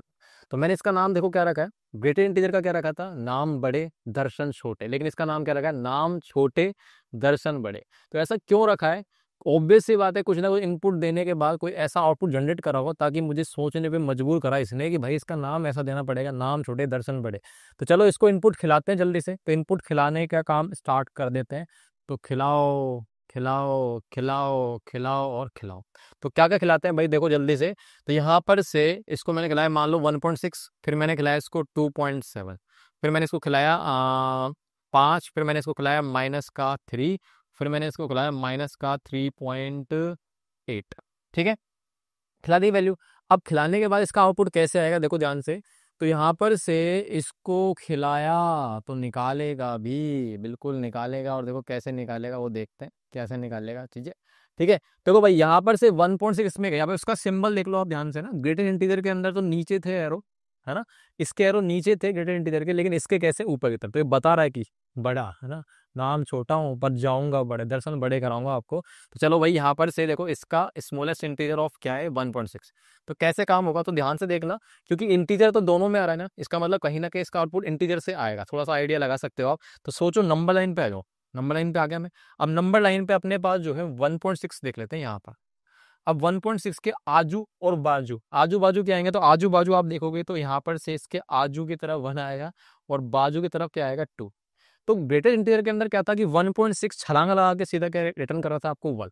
लेकिन यहाँ पर से है स्मॉल इंटीजर, नाम छोटे दर्शन बड़े, मतलब 1.6 का आंसर कितना आएगा आपका 2। तो यानी ये आगे जाके कितना रिटर्न करने वाला आपको 2। तो 1.6 का स्मॉलेस्ट इंटीजर क्या हो जाएगा सर, बिल्कुल कितना जाएगा 2। ओके, ऐसे ही अगला मेरे पास है 2.7। तो 2.7 की बात कर लेता हूँ नंबर लाइन पे। तो 2.7 में यहाँ पे लूंगा तो आजू बाजू में आपको क्या देखने को मिलेगा, तो आजू में मिलेगा 2 और बाजू में देखने को मिलेगा आपको 3। तो 2.7 जो है 2 और 3 के आसपास आ रहा है। तो 2.7 का जो स्मॉल इंटीजर आएगा ना, वो आपके पास क्या आने वाला है, तो जंप लगा के आगे जाएगा ये। तो नाम छोटे दर्शन बड़े, तो यानी इसका आंसर कितना जाएगा, यहाँ पर आपको रिटर्न करेगा ये 2.7 का आ जाएगा आपका कितना 3। क्लियर। अच्छा, उसके बाद 5। अब इंटीजर जाता है ना, देखो चाहे ग्रेटर इंटीजर हो चाहे स्मॉल इंटीजर हो, इंटीजर जाएगा तो ये इंटीजर रिटर्न करेगा। इंटीजर में कोई टेंशन नहीं है, तो इसका जो भी आएगा आंसर कितना जाएगा अपने पास 5। ठीक है, उसके बाद यहाँ पर से -3 गया, तो -3 इज ऑल्सो इंटीजर, तो इसका मतलब ये कितना जाएगा -3। उसके बाद अगर मेरे पास -3.8 है, तो -3.8 को अपन यहाँ पर देख लें। -3.8 के साथ क्या खिलवाड़ हो रहा है, तो माइनस का 3.8, -3.8। तो इसके आजू और इधर बाजू, तो आजू में क्या मिलेगा आपको, आजू मिलेगा -4 और बाजू में क्या मिलेगा -3। तो अब आप बताओ कि ग्रेटर इंटीजर के अंदर तो मैं पीछे की तरफ आ रहा था, लेकिन इसमें छलांग आगे की तरफ लगानी, यानी -3.8 का जो अपने पास आएगा स्मॉलेस्ट इंटीजर वो कितना आएगा, -3। क्लियर है ये बात, समझ में आ गई। तो अब आप इसको समझ गए हो कि इसके अंदर कैसे ये इनपुट के साथ खिलवाड़ कर रहा है और आउटपुट जनरेट कर रहा है। तो नाम छोटे दर्शन बड़े क्यों रखा है, समझ में आ गया है आपको। अब इसका जनरली केस कर ले, तो जनरली के लिए मान लो कि मैं जनरली ले रहा हूँ ना, इन जर्नल, इन जर्नल की बात कर रहे हैं, यानी सामान्य तौर पे कैसे काम करेगा। तो वही अपने पास आएगा कौन, एक्स। तो मान लो कि मैंने एक्स ले लिया यहाँ पर आपके एक्स है, तो एक्स के आजू बाजू कुछ ना कुछ होगा, और कौन से वैल्यूज की बात करें अपन, इंटीजर्स। यानी यहाँ पर से मैंने लिया एन, और यहाँ पर मैंने क्या ले लिया, n+1। ठीक है, अब आप खुद सोचो, इधर की तरफ देखो, अगर मैं बोल रहा हूँ 1 है, तो 1 का स्मॉल इंटीजर 1 आएगा, लेकिन 1 से जैसे ही थोड़ा सा प्लस हुआ, मतलब बड़ी हुई वैल्यू 1.1, 1.111, 1.2, 1.234 कुछ भी, तो जैसी हल्की सी बड़ी हुई छलांग लगा के कितना आंसर आएगा 2। 1.6 छलांग लगा के 2, 1.9 छलांग लगा के 2, और 2 पर भी क्या आएगा 2। यानी अगर मैं बोलूँ कि x की वैल्यू n से बड़ी है और लास्ट n+1 तक जाऊंगा, तो उसका स्मॉलेस्ट इंटीजर कितना आने वाला है, n+1 आएगा, नहीं आएगा। तो यानी अगर मैं आपसे बोलूँ कि छलांग लगाकर ये जाएगा भाई साहब उधर की तरफ, तो इसको जनरली कैसे लिख दूं कि x की वैल्यू कहां से कहां तक जा रही है, यानी इंटरवल की बात कर रहे हैं। तो यानी यहां पर अगर मैं लिख दूं कि अपने पास जो x है ना, एक्स की वैल्यू अगर मैं बोल रहा हूँ एन से बड़ी है और लास्ट एन प्लस वन तक जा रही है और एन प्लस वन भी आएगा, तो इसको अगर मैं इम्प्लाइज करके लिखवा दूँ कि ये अगर ऐसा है तो इसका जो स्मॉलेस्ट इंटीजर आएगा आपका, यानी उसकी वैल्यू कहाँ तक जाएगी, तो ऑब्वियस सी बात है इसके आंसर क्या आएगा, इंटीजर आएगा, वो भी कौन सा, जंप लगा के, नाम छोटे दर्शन बड़े, एन प्लस वन। ठीक है, आई होप आपको ये चीज समझ में आ गई होगी किस तरीके से काम कर रहा है। तो चलो इसकी बात आगे बढ़ाते हैं। अब इसका बनाएंगे अपन लोग ग्राफ। तो ग्राफ कैसे बनेगा, जैसे ग्रेटर इंटीरियर का बनाया ना ऐसा ही कुछ बनेगा, थोड़ा बहुत हल्का फुल्का फर्क आएगा। चलो तो बनाते हैं जल्दी से। तो अब कैसे लेंगे इंटरवल, तो आपको पता है ना, एक्स की वैल्यू मैं लूंगा जीरो, अगर मैं लूंगा तो जीरो का स्मॉल इंटीजर क्या आएगा, जीरो। लेकिन जीरो से हल्का सा बड़ा गया 0.1, तो उसका छलांग लगा के कितना आएगा, वन। तो जीरो से वन का इंटरवल तो लूंगा मैं, लेकिन इसमें जीरो नहीं इंक्लूड कराऊंगा, क्योंकि जीरो अगर आ गया तो आंसर वेरी कर जाएगा इस इंटरवल में, क्योंकि जीरो आ गया तो जीरो आएगा, लेकिन बाकी वैल्यू पे जीरो से वन के बीच में वो वन रिटर्न करेगा। तो इसका मतलब मैं वन तक लूंगा पर जीरो नहीं लूंगा। तो अब बताओ इसका आंसर कितना आएगा, तो ऑब्वियस सी बात है कितना आएगा, वन आने वाला। अच्छा एक मिनट यहाँ पर थोड़ा सा करेक्शन कर लेना, ये थोड़ा सा यहाँ पे देखो, ये ग्रेटर इंटीरियर का साइन है तो मैं इसको ऐसा ही कर देता हूँ। अरे व्हाइट रूल लगाना, अपन को ब्लैक करना है, इसको गायब करते हैं, हो गया गायब। हाँ हो गया बढ़िया एकदम, अब बन गया। चलो भाई आगे की वैल्यू क्या आएगी, तो अब मैं वन नहीं लूंगा तो कहाँ तक जाऊंगा, टू तक। अरे वन नहीं लेना, हाँ ठीक है, टू तक जाऊंगा तो इसका कितना आएगा, स्मॉलेस्ट इंटीजर टू आएगा। उसके बाद टू से गया लास्ट तीन तक, तो स्मॉल इंटीजर कितना आएगा, बिल्कुल थ्री आएगा। अब पीछे माइनस में भी चल जाए तो माइनस वन नहीं आएगा, लेकिन वन से आगे जाऊंगा, और वन से आगे कहाँ तक जाना है आपको, जीरो तक। तो इसका आंसर कितना आएगा, -0.5 का आंसर छलांग लगा के आगे जीरो बनेगा, तो ये जीरो आ गया। उसके बाद -2 से जाऊंगा कहाँ तक, अरे बार बार बराबर लगाने की आदत पड़ रखी है मेरे को, ये -1, तो इसका कितना आएगा, -1.5 का छलांग लगा के आगे जाएगा -1, तो ये कितना आ जाएगा, -1। तो इतने बहुत है, तो इनको प्लॉट करते हैं जल्दी से फटाफट से बिना देरी के। तो भाई प्लॉट करने के लिए पहले तो मुझे बताओ ये जीरो, उसके बाद अपने पास क्या कर रहा है, एक्स की वैल्यू जीरो से वन जा रहा हूँ, फिर वन से टू जा रहा हूँ और लास्ट आ रहा हूँ अपन तीन तक। उसके बाद अपने पास जो है पीछे -1 भी आ रहा है, -1 और -2 भी आ रहा है। अब आगे की वैल्यू अपने पास ऊपर क्या चल रहा है, 1 2 3 0 -1, यानी ऊपर चल रहा है आपका 1 2 और ये थ्री, और नीचे आ गया आपका -1। तो चलो बना देते हैं भाई फटाफट से। तो जीरो से जस्ट बड़ा और वन पर कितना आ रहा है, वन। तो जीरो पर आपका जो है क्या आ रहा है भैया, जीरो पर हमारा जो ग्राफ है ना उसमें वन नहीं आ रहा, तो इसलिए लगा दो। लेकिन जैसे जीरो से बड़ा होगा तो वन का ग्राफ आएगा, नहीं ऐसे। और वन पर वन आ रहा है क्या, बिल्कुल वन पर वन आ रहा है, देखो वन पर कितना आ रहा है, वन। अब वन से जैसे ही बड़ी हुई छलांग लगा के कितना आ गया, टू। यानी छलांग लगवा दू, छलांग लगवा के यहाँ पर आएगा टू, और ये आपका खाली, और यहाँ पर टू पे टू आएगा, सही है ना। अच्छा उसके बाद टू से जस्ट छलांग लगाएगा तो कितना आ जाएगा, तीन। तो छलांग लगवाओ, छलांग लगवाओ, छलांग अलग अलग से लगवाएंगे इस बार। ये तीन पर खाई डॉट और यहाँ पर ये आ गया, ठीक है, सही बन रहा है क्या, एकदम ठीक है। अच्छा उसके बाद पीछे आऊंगा तो जीरो कहाँ पर है अपना, ये रहा, -1 से बड़ा और जीरो, तो जीरो पर जीरो आएगा, तो बिल्कुल सही है। यहाँ पर से जीरो पर कितना आएगा आपका, जीरो, ये जीरो आ गया। और जीरो से पीछे आऊंगा तो यहाँ पर क्या आएगा आपका, खाली दो। ये ना -1 से जीरो तक जा रहा हूँ तो आंसर कितना आ रहा है, जीरो आ रहा है, ठीक है। उसके बाद अगर मैं यहाँ पर से पीछे आऊंगा -2 से -1, यानी -2 से -1 में आऊंगा तो अपना आंसर कितना आएगा, -1। लेकिन -2 और -1, तो -1 पर आपका -1 ये रहा, और यहाँ से चलूंगा तो -2 इसमें नहीं आएगा। तो आप देख रहे हो ना, इस तरह कुछ बन गया। तो इसीलिए इसका नाम क्या है, कुछ कुछ आपका जो है ना ग्राफ उसका ऐसा ही लग रहा है, सेम टू सेम लग रहा है ना ब्रेड एंड का, बस उसमें थोड़ा नीचे चल रहा था। तो इसीलिए इसका नाम क्या है, सीलिंग फंक्शन। इसको क्या बोलते हैं, सीलिंग। वो तो फ्लोर था या फिर क्या था, स्टेप नीचे था, छत पे चढ़ रहे थे। ये छत है अपने ना ऊपर की तरफ, तो देख रहे हो ना, यहाँ पर से अपन पहले यहाँ पर थे, अब छत आ गई अपने। तो ये इस तरह का चीजें आपको देखने को मिल रही है, ये इस तरह का, ठीक है भाई, ये आपका बन गया। तो इस तरह की चीजें हैं, ये आपका है। इसको डेस्मोस पे भी ऑब्जर्व करते चलो जल्दी से, ये रहा, डेस्मोस पे ऑब्जर्व करते हैं। चलो तो हमारे पास कौन सा है, ये सीलिंग नाम से, देखो इसमें सीलिंग नाम से दे रखा है, तो सीलिंग दिख गया आपको, ये रहा, दिख गया। देख लो यहाँ पर से जीरो पर जीरो आ रहा है, पर जैसे ही जीरो से हल्का सा बड़ा करूंगा तो देखो 0.01 है, तो जैसे ही छलांग लगाई तो वन पे आ गया। तो ये आपका क्या है, सीलिंग फंक्शन है। इसको हम स्मॉल इंटीजर पढ़ रहे हैं, नाम छोटे दर्शन बड़े। चलो फटाफट से आगे बात करते हैं। हाँ भाई चलो आगे बात करते हैं। अब अपना नेक्स्ट है फ्रैक्शनल पार्ट फंक्शन। तो ये अपना लास्ट है आज का फ्रैक्शनल पार्ट फंक्शन। तो जल्दी से इसको देखते हैं। सबसे पहले तो इसका साइन देखो क्या मस्त है, याद आया कुछ आपको? ऐसे सेट है ना, ठीक है, सेट याद आ गया आपको। इसको खिलाते हैं। अब फ्रैक्शनल पार्ट है तो भाई फ्रैक्शंस याद आने चाहिए आपको। फ्रैक्शंस याद है क्या आपको? बचपन में आपने फ्रैक्शंस तो पढ़े ही होंगे छोटी क्लास में। फ्रैक्शन क्या होता है? Fraction are the part of something. और पार्ट हमेशा क्या होता है? पॉजिटिव। यानी कहीं ना कहीं मैंने आपको बताई दी डेफिनेशन की इसका जो आंसर आएगा ना फ्रैक्शनल पार्ट का, वो हमेशा क्या आएगा? पॉजिटिव। ठीक है, तो इसको खिलाने का काम करते हैं। खिलाने का पुण्य उठाएंगे, खिलाएंगे। क्या खिलाएंगे? देखो इसको मान लो मैंने खिला दिया 1.6, क्या खिलाऊंगा? और मैं खिला रहा हूँ इसको 2 - 3, और मैंने खिला दिया माइनस का 3.6। ठीक है, तो मैंने यूनिक यूनिक वैल्यूज ले ली। इनको ऑब्जर्व करते जल्दी से खिलाने के बाद। तो भाई 1.6 आएगा, तो फ्रैक्शनल पार्ट ऑफ 1.6 क्या होगा? ठीक है, फ्रैक्शनल पार्ट ऑफ 1.6 क्या होगा? तो फ्रैक्शनल पार्ट में देखो कैसे करना है। अब आपको पता है मैं ना इसको 1.6 को, अगर मैं आपको बोलूँ भाई 1.6, इसको आप ऐसे लिख सकते हो 1 प्लस में 0.6। तो ये जो 1 है ना, 1 ये तो एक कोई ना कोई इसका क्या है, अब खुद सोचो 1.6 इसका क्या है? ये 1.6 का ग्रेटेस्ट इंटीजर है। और जो 0.6 है ना, इसी को अपन क्या बोलते हैं? ये इसका फ्रैक्शनल पार्ट है। क्या बोल रहे हैं इसको? Fractional part.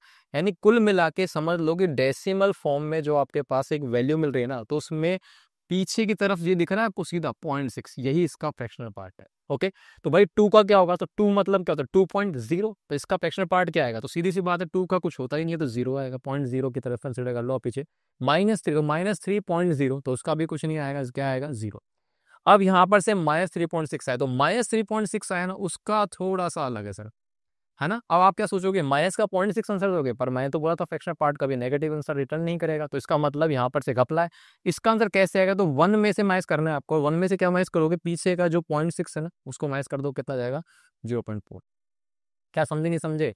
कि माइनस की वैल्यू जब भी आएगी डेसिमल में, तो आपको पीछे समझना 0.6 आंसर नहीं आएगा, उसको 1 में से माइनस करना पीछे वाले हो, तो फिर आएगा आपका आंसर 0.4। वो उसका फ्रैक्शनल पार्ट होगा। तो समझ में आ गई बात है आपको? तो अब आप एक चीज समझ लेना। और एक चीज है कि अपने पास जो भी वैल्यू अंदर जाएगी ना, तो कुछ भी खिला सकते हो, कोई दिक्कत नहीं। डेसिमल वाली जो आएगी ना, उसमें जो डेसिमल वाली वैल्यू होगी उसको फ्रैक्शनल पार्ट बोल रहे हैं। और जो आपके पास परफेक्ट वैल्यू जैसे 2, 3, 5 जो भी है, उसका फ्रैक्शनल पार्ट कितना आएगा? 0, अंडा। ठीक है, चलो तो अब एक रिश्ता और देखना ना, एक चीज और देख लेना, रिलेशन। रिलेशन, रिश्ता क्या कहलाता है? रिलेशन बिटवीन हमारे पास X, greatest integer of X, और फ्रैक्शनल पार्ट, इनके बीच में एक रिश्ता होता है। रिश्ता क्या होता है? तो रिश्ता मैंने आपको यही बता दिया कि आपके पास जैसे ही कोई नंबर है, जैसे मैं फिर से बताता हूँ, 1.5 बराबर में 1 प्लस में 0.5 लिख सकता हूँ। तो आप मुझे बताओ, अगर इसको थोड़े के लिए मैं मान लूँ ये एक्स लिखा पड़ा है, क्या लिखा पड़ा है? एक्स। तो ये जो चीज़ है ये क्या लिखा पड़ा है? इसका ग्रेटेस्ट इंटीजर नहीं लिखा पड़ा, तो यानी यही लिखा पड़ा है greatest integer of x. Plus में 0.5 क्या है इसका? अभी हमने पढ़ा है फ्रैक्शनल पार्ट, यानी ये चीज़ लिखी पड़ी। तो इस चीज को हम बोलते हैं रिलेशन। और आप यूज करोगे कई बार इसको इधर उधर शेड करने की, इसकी वैल्यू निकालनी, इसकी वैल्यू निकालनी, तो हेरा फेरी करने के लिए यूज करते हो। तो यहाँ से मैं अगर बोलूँ फ्रैक्शनल पार्ट की वैल्यू कितनी है, तो आप बोलोगे एक्स माइनस में ग्रेटेस्ट इंटीजर ऑफ एक्स। तो इसको याद कर लेना, कई बार काम आता है क्वेश्चन के अंदर। ठीक है, चलो आगे बात करते हैं।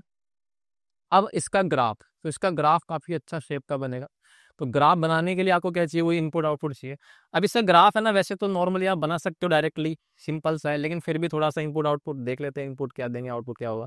तो मेरे पास जो वैल्यू है, मान लो कि मैंने इसको वैल्यू 0। अब 0 अगर मैं दूंगा तो आपका फ्रैक्शनल पार्ट कितना आएगा? 0 आएगा। लेकिन अगर मैं 1 दे देता हूँ, 0 से 1 तक की बात कर रहे हैं अभी तक, है ना, सारी चीज पीछे पीछे जो ग्राफ है हमने पढ़े। तो 0 से अगर मैं 0 दूंगा तो उसमें आएगा फ्रैक्शनल पार्ट 0। 0.1 दूंगा तो 0.1, 0.2 दूंगा तो 0.2 आएगा, 0.3 दूंगा तो 0.3 आएगा, 0.4 दूंगा तो 0.4 आएगा, 0.9 दूंगा तो 0.9 आएगा। लेकिन जैसे मैं 1 पे आऊंगा तो 1 का फ्रैक्शनल पार्ट कितना आएगा? 0। तो मतलब मैं 0 लूंगा और 0 से 1 तक जाऊंगा, 1 नहीं लूंगा। ठीक है, तो यानी कि 0 से आगे बड़ा इंक्लूड करके, लेकिन 1 तक नहीं गया। तो इसका आंसर कितना आएगा? तो इसका आंसर आप बोलोगे कितना आएगा? आप देखो ग्राफ बनाने के लिए चाहिए बस आपको ना। तो 0.1 डालूंगा एक्स की वैल्यू तो 0.1 आएगा, 0.2 डालूंगा तो 0.2 आएगा, 0.3 डालूंगा तो 0.3 आएगा, एक्स की वैल्यू 0.4 डालूंगा तो फ्रैक्शनल पार्ट कितना आएगा? 0.4। 0.9 डालूंगा तो फ्रैक्शनल पार्ट 0.9, यानी कि एक्स डालूंगा तो एक्स ही आएगा। समझे नहीं समझे? यानी कि जो वैल्यू डालूंगा ना 0 से 1 के बीच में, तो उसकी वैल्यू एक्स ही आएगी। लेकिन अगर मैं बोलूँ 1 इसमें नहीं है, तो 1 में आगे ले रहा हूँ, लेकिन यहाँ पर लोचा हो जाएगा। क्योंकि अब आपको पता है कि इसमें एक्स की वैल्यू मैं डालूंगा सर 1.2, क्या डालूंगा? 1.2। तो उसका फ्रैक्शनल पार्ट 0.2 आएगा। क्या आएगा? 0.2। जबकि अगर मैं बोलूँ नॉर्मली x मानता तो x की वैल्यू 1.2 है। तो आप सोचो रिश्ता कैसे निकालें। जैसे मान लो कि मेरे पास अगर x की वैल्यू 1.2 है और आपका इसका फ्रैक्शनल पार्ट कितना आ रहा है, फ्रैक्शनल पार्ट आएगा आपका कितना, फ्रैक्शनल पार्ट ऑफ 1.2 कितना आएगा आपका 0.2। तो अगर आप चाहते हो कि भाई मैं इसको ग्राफ में प्लॉट करूँ तो आपको थोड़ा सा तरीके से सोचना पड़ेगा। तरीके से कैसा, मतलब कि यहाँ पर से मुझे बताओ इस चीज को मैं ऐसे लिख दूं क्या सर, 1 में से माइनस कर दो किसको, 0.2 को। 1 में से क्या माइनस कर दो, 0.2 को। या फिर एक काम करते हैं, नहीं 1 में से माइनस थोड़ी आ रहा है, ये थोड़ी आ रहा है, 0.2 को गलती बता दिया मैंने। 1 में से माइनस मत करो आप, है ना, इसको देख लो कि 1.2 में से आप 1 माइनस कर लो। सही है, अब तो आ जाएगा आपका 0.2, नहीं आ रहा अब। सही है, तो 1.2 बेसिकली किसकी वैल्यू, एक्स की। तो ये अपने आप में लिखा पड़ा है एक्स, और माइनस में 1 तो आपका फिक्स ही है। तो क्या यही चीज बन रही है? क्या, देखो इधर ध्यान से देख लो, इसको मैं ऐसे लिख सकता हूँ क्या, देखो एक्स की वैल्यू आप डालो, जैसे 1.3 डाल लो, तो 1.3 माइनस 1 कर लो, तो क्या 0.3 फ्रैक्शनल पार्ट आएगा उसका, बिल्कुल 1.3 का फ्रैक्शनल पार्ट क्या होगा, 0.3। तो ऐसे करके हमने क्या एक्स माइनस 1 की एक लाइन सोच लिया, किस रेंज में, कि 1 से 2 के अंदर मैं ये वाली लाइन प्लॉट करूंगा। अब आप डायरेक्टली कैसे करोगे, वो सिंपल सी बात है, अगर यहाँ पर से मैं देख रहा हूँ 0 से इसका गैप कितना आ रहा है, +1, तो आप -1 कर दो। चाल है ना। तो आप खुद सोचो, 2 से जाऊंगा 1 तक, 2 से जाऊंगा कहाँ पे, 1 तक, तो खुद बताओ कितना प्लस हो रहा है, इसमें कितना प्लस हो रहा है, या इसमें प्लस कितना हो रहा है, ये देख लो, +2। तो अब क्या हो जाएगा, एक्स में से क्या कर दो आप, -2, बैलेंस हो गया। ये चीज डायरेक्टली समझ में आ गया, मैंने समझा भी दिया, अब इससे आप डायरेक्टली लिंक कर लो। लेकिन अगर मैं सोचूं कि भाई मैंने यहाँ पर से -1 से 0 तक बात करी, है ना, 0 इसमें आ गया था तो अब नहीं आएगा, -1 0 बात करी, तो इस बार आप देख रहे हो ना, इसके अंदर यहाँ पर से ये आप -1 से 0 जाओगे वापस, है ना। तो यहाँ से -1 से जब 0 जाओगे, इसमें उल्टा है, एक मैं एरो चेंज करता हूँ, इसमें उल्टा जाएगा, इसमें हम चालाकी लगाएंगे उल्टे वाली, यानी -1 से 0, तो क्योंकि 0 की तरफ तो भाग रहे हैं, तो इसमें तो हम लोग आगे बढ़े थे, तो इसलिए मैंने माइनस कर दिया। अब मैं -1 से 0 जाऊंगा तो मैं प्लस कर रहा हूँ यहाँ पर से ना, समझ रहे। तो इसमें क्या होगा, इसमें उल्टा हो जाएगा, मतलब यहाँ पर से पीछे आ रहा हूँ, माइनस कर रहा हूँ। एक मिनट रुक जाओ, दोबारा समझाता हूँ, कंफ्यूज आओगे, एक मिनट रुक, देखो आराम आराम से करेंगे जल्दी।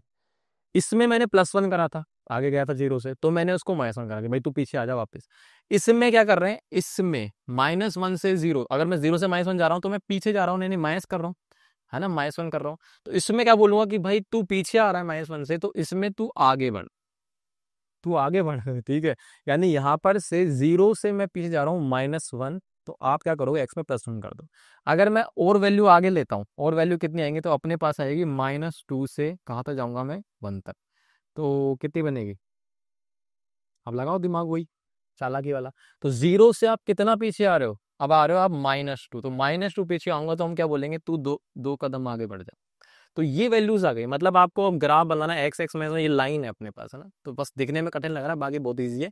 देखो भाई कैसे करना है, तो अब सीधे सीधे से आ जाओ, यहाँ पर से हमारे पास क्या आएगा, 0 से 1, तो पहले 0 बना देता हूँ, ये 0 रहा अपना, 0 से 1, 1 से 2, और 2 से कहीं जा रहे हैं क्या, नहीं जा रहे, 2 से आगे 3 तक भी मान लेते हैं, चलो बना देंगे, फिर -1 और ये -2। तो 0 और 0 से 1 के बीच में एक्स की लाइन है, तो एक्स की लाइन कैसे होती है पता है ना, y बराबर एक्स, लेकिन आपको लास्ट जाना कहाँ तक है, तो ये आपको आपको पता है कि यहाँ पर से इसकी वैल्यू जो भी आएगी ना, वो लास्ट कहाँ तक आएगी भाई, 1 तक जाएगी, हाँ या ना, सही है ना। इसमें जो भी वैल्यू आएगी ना, आपको पता है ग्रेडियंट टेयर की वैल्यू, वो सॉरी फ्रैक्शनल पार्ट की वैल्यू कितनी जा रही है, 0 से लास्ट 1 तक, तो 1 भी नहीं होगा, तो 0 से 1 में जो ग्राफ आएगा ना, y बराबर एक्स का, ये लाइन बनेगी। लेकिन इसमें जो है आउटपुट 1 आएगा ही नहीं, क्योंकि 1 जैसे ही आएगा तो ग्राफ आपका छलांग लगा के कितना आएगा, 0, देख लो। 1 पर वापस से यही आ जाएगा, 1 -1 कितना आ जाएगा, 0, देख रहे हो ना, मैं यहाँ पे एक्स की वैल्यू से मान डालूंगा 0.5, तो 0.5 आ जाएगा, 0 डालूंगा तो 0 आ जाएगा, और 1 इसमें आ नहीं सकता, 1 इसमें डालूंगा तो एक्स की वैल्यू 1 डालते ही 1 -1 कितना आ जाएगा, 0। तो 0 आ गया, और जैसे ही इधर आगे बढ़ोगे तो ये लाइनें बनेंगी ऐसे, बस इस ऐसा ग्राफ है इसका। ठीक है, ये किसका ग्राफ है, ये y बराबर एक्स है, ये y बराबर x-1 है, ये y बराबर x-2 है, लेकिन कहाँ तक जाएंगे, अपने पास सीधे सीधे से इतनी ही रेंज है, 1 से 2 में। ठीक है, यानी 0 से 1 में यहीं तक जाऊंगा, 1 से 2 में सिर्फ यहाँ तक जाऊंगा, 1 2 से 3 में इतना जाएगा, आगे ग्राफ ही नहीं जाना। ठीक है, अच्छा पीछे आऊंगा तो यही झुंझुना चलता जाएगा, मैं झुंझुना बोलता हूँ इसको, इस तरह। ठीक है, ऐसे चलते जाएंगे, बस ऐसे चलते जाएंगे, इस तरह। चलो आगे समझ में, तो ये है देखो झुंझुना सा, ऐसा गिटार जैसा। इसको डेस्मोस पे ऑब्जर्व करते हैं जल्दी से। डेस्मोस पे आ गए, एक्स माइनस वन, देखो ये रहा, देखा, ये रहा। तो ये देखो आपके पास वन तक जा रहा है ना, पर ये इसमें वन हो नहीं रही वैल्यू। आप ध्यान से देखो, वन तक रीच कर रहा है, 0.99 हो गई, पर ये वन नहीं हो, जैसे ही आप आगे जाओगे यहाँ पे छलांग लगा के वापस आ जाएगा। तो ये आपका झुंझुना वाला है, समझ में आ गई। चलो बात करते हैं फिर आगे। हाँ जी, आगे बात करते हैं।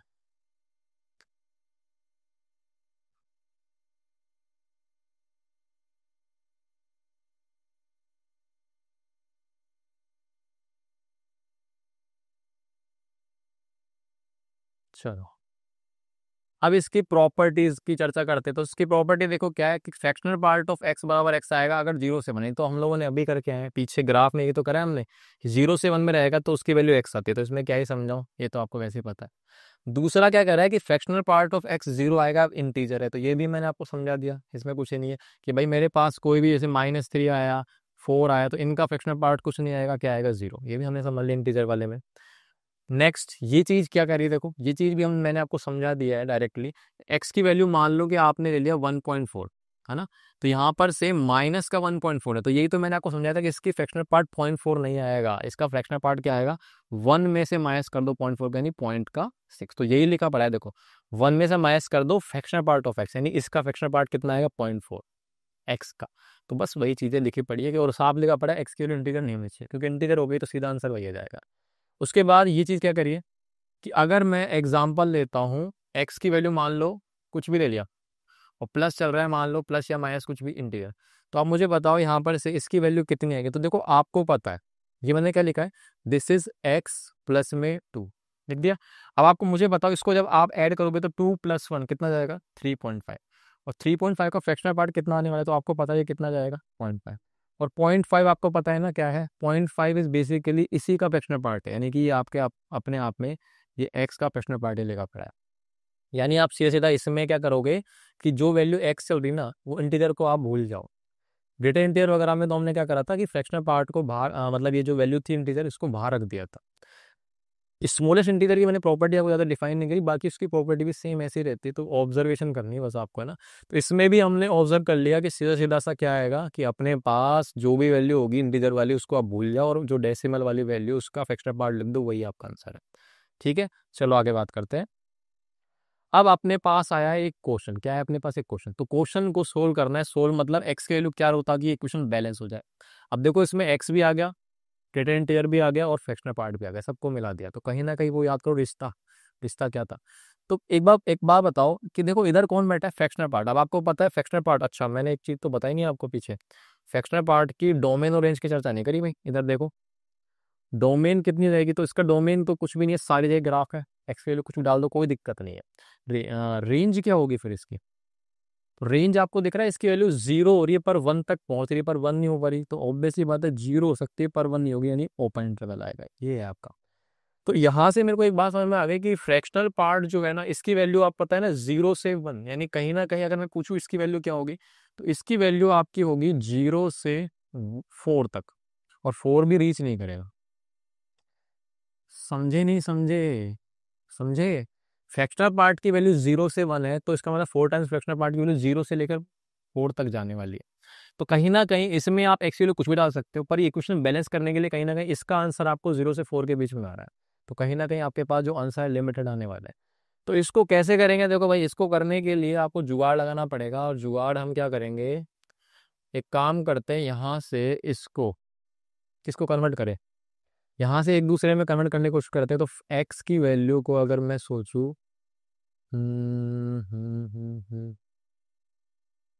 4 टाइम्स ऑफ फ्रैक्शनल पार्ट है, इधर अपने पास ये है, तो इसको अगर मैं सोचूं वही लिख दूं, कैसे, अपने पास रिश्ता था ना x बराबर x प्लस में x बराबर greatest integer of x plus fractional part. तो अगर मैं आपको इसको बोलूं कि मैं इसको ऐसे लिख रहा हूँ, तो कोई गलत थोड़ी लिख देंगे अपन लोग, बताओ, लिख सकते हैं। ये आपका इस चीज को मैंने ऐसे लिख दिया, लिख दिया। अब आप यहाँ से मुझे बताओ कि ये 4 टाइम्स ऑफ फ्रैक्शनल पार्ट है, इधर आएगा तो ये 4 टाइम्स में से 1 माइनस हो जाएगा, तो 3 टाइम्स ऑफ फ्रैक्शनल पार्ट हो गया। और यहाँ पर से ये ग्रेटेस्ट इंटीजर कितना हो जाएगा, 2 टाइम्स ऑफ ग्रेटेस्ट इंटीजर। ठीक है, तो यहाँ से अपन पास एक रिश्ता आ गया ना। अब देखो मेरे पास फ्रैक्शनल पार्ट है ना, यही तो आपको बता रहा है कि इसकी जो अपने पास जो रेंज है ना वो 0 से 1 चलती है। ग्रेड इंटीरियर की तो कोई टेंशन नहीं है, उसकी तो रेंज आपको पता है इंटीग्रल वैल्यू है तो बहुत सारी हो सकती है, लेकिन कहीं ना कहीं ये आपको बोल रहा है कि भाई मेरी औकात कम है 0 से 1 की है, तो इसका यूज करेंगे। तो आप मुझे बताओ फ्रैक्शनल पार्ट ऑफ एक्स की वैल्यू मैं निकाल लिया ऐसे, इस तरह से मैंने इसको निकाल लिया, अब इसको यूज करने वाला है, ठीक है। ओके, हाँ तो अब आप मुझे बताओ, हमें पता है कि फ्रैक्शनल पार्ट ऑफ एक्स की वैल्यू 0 से 1 तक जाने वाली है, हाँ या ना। तो यहाँ पर से इसको थोड़ा यूज करते हैं और देखते हैं एक्स की वैल्यू क्या क्या आएगी। तो यहाँ पर से 0 से फ्रैक्शनल पार्ट की वैल्यू रख रहा हूँ 2 times of greater integer of x upon में 3 और लेस देन 1। अब इसको क्रॉस मल्टीप्लाई करा दूँ 3 को, तो 3 को जैसे ही आप क्रॉस मल्टीप्लाई कराओगे तो क्या देखने को मिलेगा अपन को, देखते हैं। तो यहाँ से 3 से क्रॉस मल्टीप्लाई होगा तो 0, 2 times of greater integer of X और लेस देन 3, यही आ रहा है, ठीक है। अब मैं इसको 2 से डिवाइड कर दूँ इनइक्वालिटी को, तो 0 और fractional part greater integer of x 3/2, greater integer of x, ठीक है।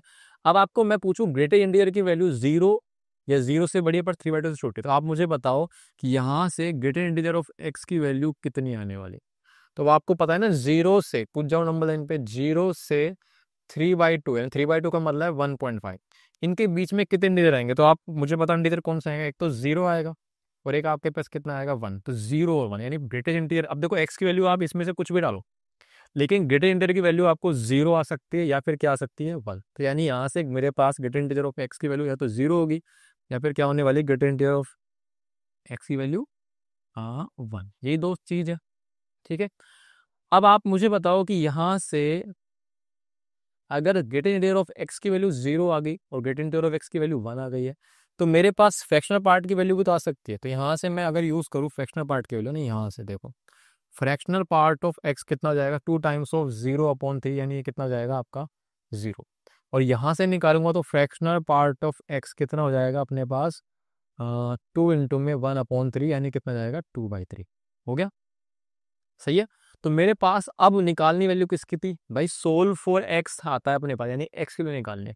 तो अब मुझे बताओ, मुझे ग्रेटर इंटीजर की वैल्यू आ गई, फ्रैक्शनल पार्ट की वैल्यू आ गई, ग्रेटर इंटीजर की वैल्यू आ गई, फ्रैक्शनल पार्ट की वैल्यू आ गई, यानी अब मुझे एक्स निकालने में कोई दिक्कत नहीं है, क्योंकि मुझे पता है कि यहाँ से एक्स का रिश्ता क्या होता है भाई बताओ।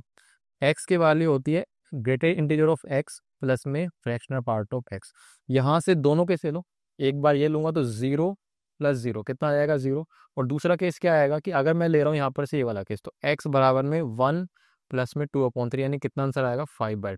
तो यानी अपने पास इसके कितने आंसर आ गए कि x की वैल्यू आ गई है अपने पास 0 और 5/2, तो ये आपके आ गए हैं दो आंसर, ठीक है। आप चेक भी कर सकते हो वैल्यू पुट करके, ओके। अच्छा एक मिनट रुको, ये 5/3 आ रहा है ना, 2 नहीं आ रहा 3 आ रहा है, ठीक है। आप इनको चेक भी कर सकते हो रख के, इक्वेशन बैलेंस हो जानी चाहिए। चलो आगे बात करते हैं। तो अब देखते हैं इसका अगला क्वेश्चन क्या कह रहा है। देखो अंडर रूट के अंदर ये चाहिए, तो इसको पूछ रहा है डोमेन बताओ क्या होगा, और एक्स की वैल्यू -1 से बन जाएगी। अब फ्रैक्शनल पार्ट दिख रहा है लेकिन मुझे क्वालिटी का, तो आप ध्यान से देखो इस फ्रैक्शनल पार्ट को अगर मैं वाई मान लूँ तो उसके बाद देखते हैं क्या होता है। तो पहली चीज तो मैं इसको मान रहा हूँ कि लेट वाई बराबर में फ्रैक्शनल पार्ट ऑफ एक्स, ठीक है, इसको मान लिया। अब आपको पता है कि अंडर रूट के अंदर की वैल्यू हमेशा क्या होनी चाहिए, नॉन नेगेटिव, यानी ग्रेटर देन इक्वल टू 0। तो 2y² - 3y + 1 greater than equal to 0। इसको स्प्लिटिंग कर लेते हैं, फैक्टराइज हो जाएगी आराम से ये। तो 2y² - 2y - y + 1 equal to greater equal to 0, सही है, स्प्लिटिंग हो गई। ओके, अब यहाँ पर से आप फैक्टराइज करोगे तो 2y कॉमन लोगे तो बनेगा अंदर से y -1, इधर y -1 greater than equal to 0, ठीक है। अच्छा अब यहाँ पर से -1 बचेगा तो ये फैक्टराइज हो गया y -1 और 2y - 1 greater than equal to 0, ठीक है। तो वेरिएबल कब लगाने के लिए आपको पता है क्या करना है, नंबर लाइन बिछानी है। तो नंबर लाइन पे मैंने देखा एक तो आपका आएगा कितना 1/2 और एक आएगा अपना कितना 1। तो क्योंकि greater than equal to sign है, इसका मतलब वैल्यूज जो आ रही है ना वो आपके पास क्या आएंगी 1 या 1 से बड़ी और -1/2 से छोटी है 1/2 भी। तो इसको जब कॉमन करेंगे तो आपको दिख जाएगा कि y की वैल्यू 1/2 से छोटी आ रही है या फिर y की वैल्यू 1 या 1 से बराबर या 1 से बड़ी आ रही है, ठीक है। अब y को रिप्लेस करा देते हैं किससे, फ्रैक्शनल पार्ट ऑफ x। तो fractional part of x less than 1/2 और यहाँ पर से आएगा fractional part of x greater than equal to 1, ठीक है। अब देखो फ्रैक्शनल पार्ट की वैल्यू हमने पढ़ी रेंज कितनी होती है 0 या 0 से बड़ी पर 1 नहीं होती। तो यहाँ पर आप मुझे बताओ फ्रैक्शनल पार्ट की वैल्यू कभी 1 या 1 से बड़ी हो सकती है? 1 भी नहीं हो सकती फ्रैक्शनल पार्ट की वैल्यू। तो इसका मतलब ये चीज़ तो आप रिजेक्ट कर दो, ये तो आप हो ही नहीं सकता, ये इसमें से तो आपको एक्स की कोई वैल्यू मिलेगी नहीं। तो यानी कि इसको आप रिजेक्ट कर दो, क्योंकि एक्स के लिए कुछ भी डालोगे ये आपकी इनइक्वालिटी सेटिस्फाई नहीं करेगी। हमेशा वैल्यू जो होती है ना 1 से छोटी आती है फ्रैक्शनल पार्ट की। ये कह रहा है बराबर या 1 से मिले, तो इसका मतलब यहाँ पर कोई सोल्यूशन नहीं मिलेगा। अब आपको यहाँ पर इसका यूज़ करना है, तो इसको करने के लिए आना यहाँ पर से आप ग्राफ का यूज़ भी कर सकते हो, क्योंकि एक्स की वैल्यू -1 से 1 जा रही है। फिर भी आप अगर ऑब्जर्व करना चाहें तो आप मुझे बताओ इसकी वैल्यू जो भी रहेगी तो 0 से तो बड़ी रहेगी। तो फ्रैक्शनल पार्ट की वैल्यू 0 से बड़ी रहेगी और लास्ट 1/2 तक जा रहे हैं, मतलब कहीं ना कहीं मैं इस रेंज की बात कर रहा हूँ। फ्रैक्शनल पार्ट की वैल्यू मुझे यहाँ से मिल रही है, ये सॉल्यूशन। और एक्स की वैल्यू -1 से 1 रखनी है, तो उस हिसाब से आपको सोचना है ये क्या डोमेन आएगा, ताकि आपका फ्रैक्शनल पार्ट भी खुश रहे और अंदर की वैल्यू भी आपकी क्या रहे, पॉजिटिव रहे। तो उसको करने के लिए एक तरीका तो अपने पास क्या है, कैसे बनाते हैं। जैसे मान लो, अब मुझे बताओ नंबर लाइन देखो ध्यान से ना, हमारे पास जो नंबर लाइन आएगी एक्स की वैल्यू कितनी, -1 से 1।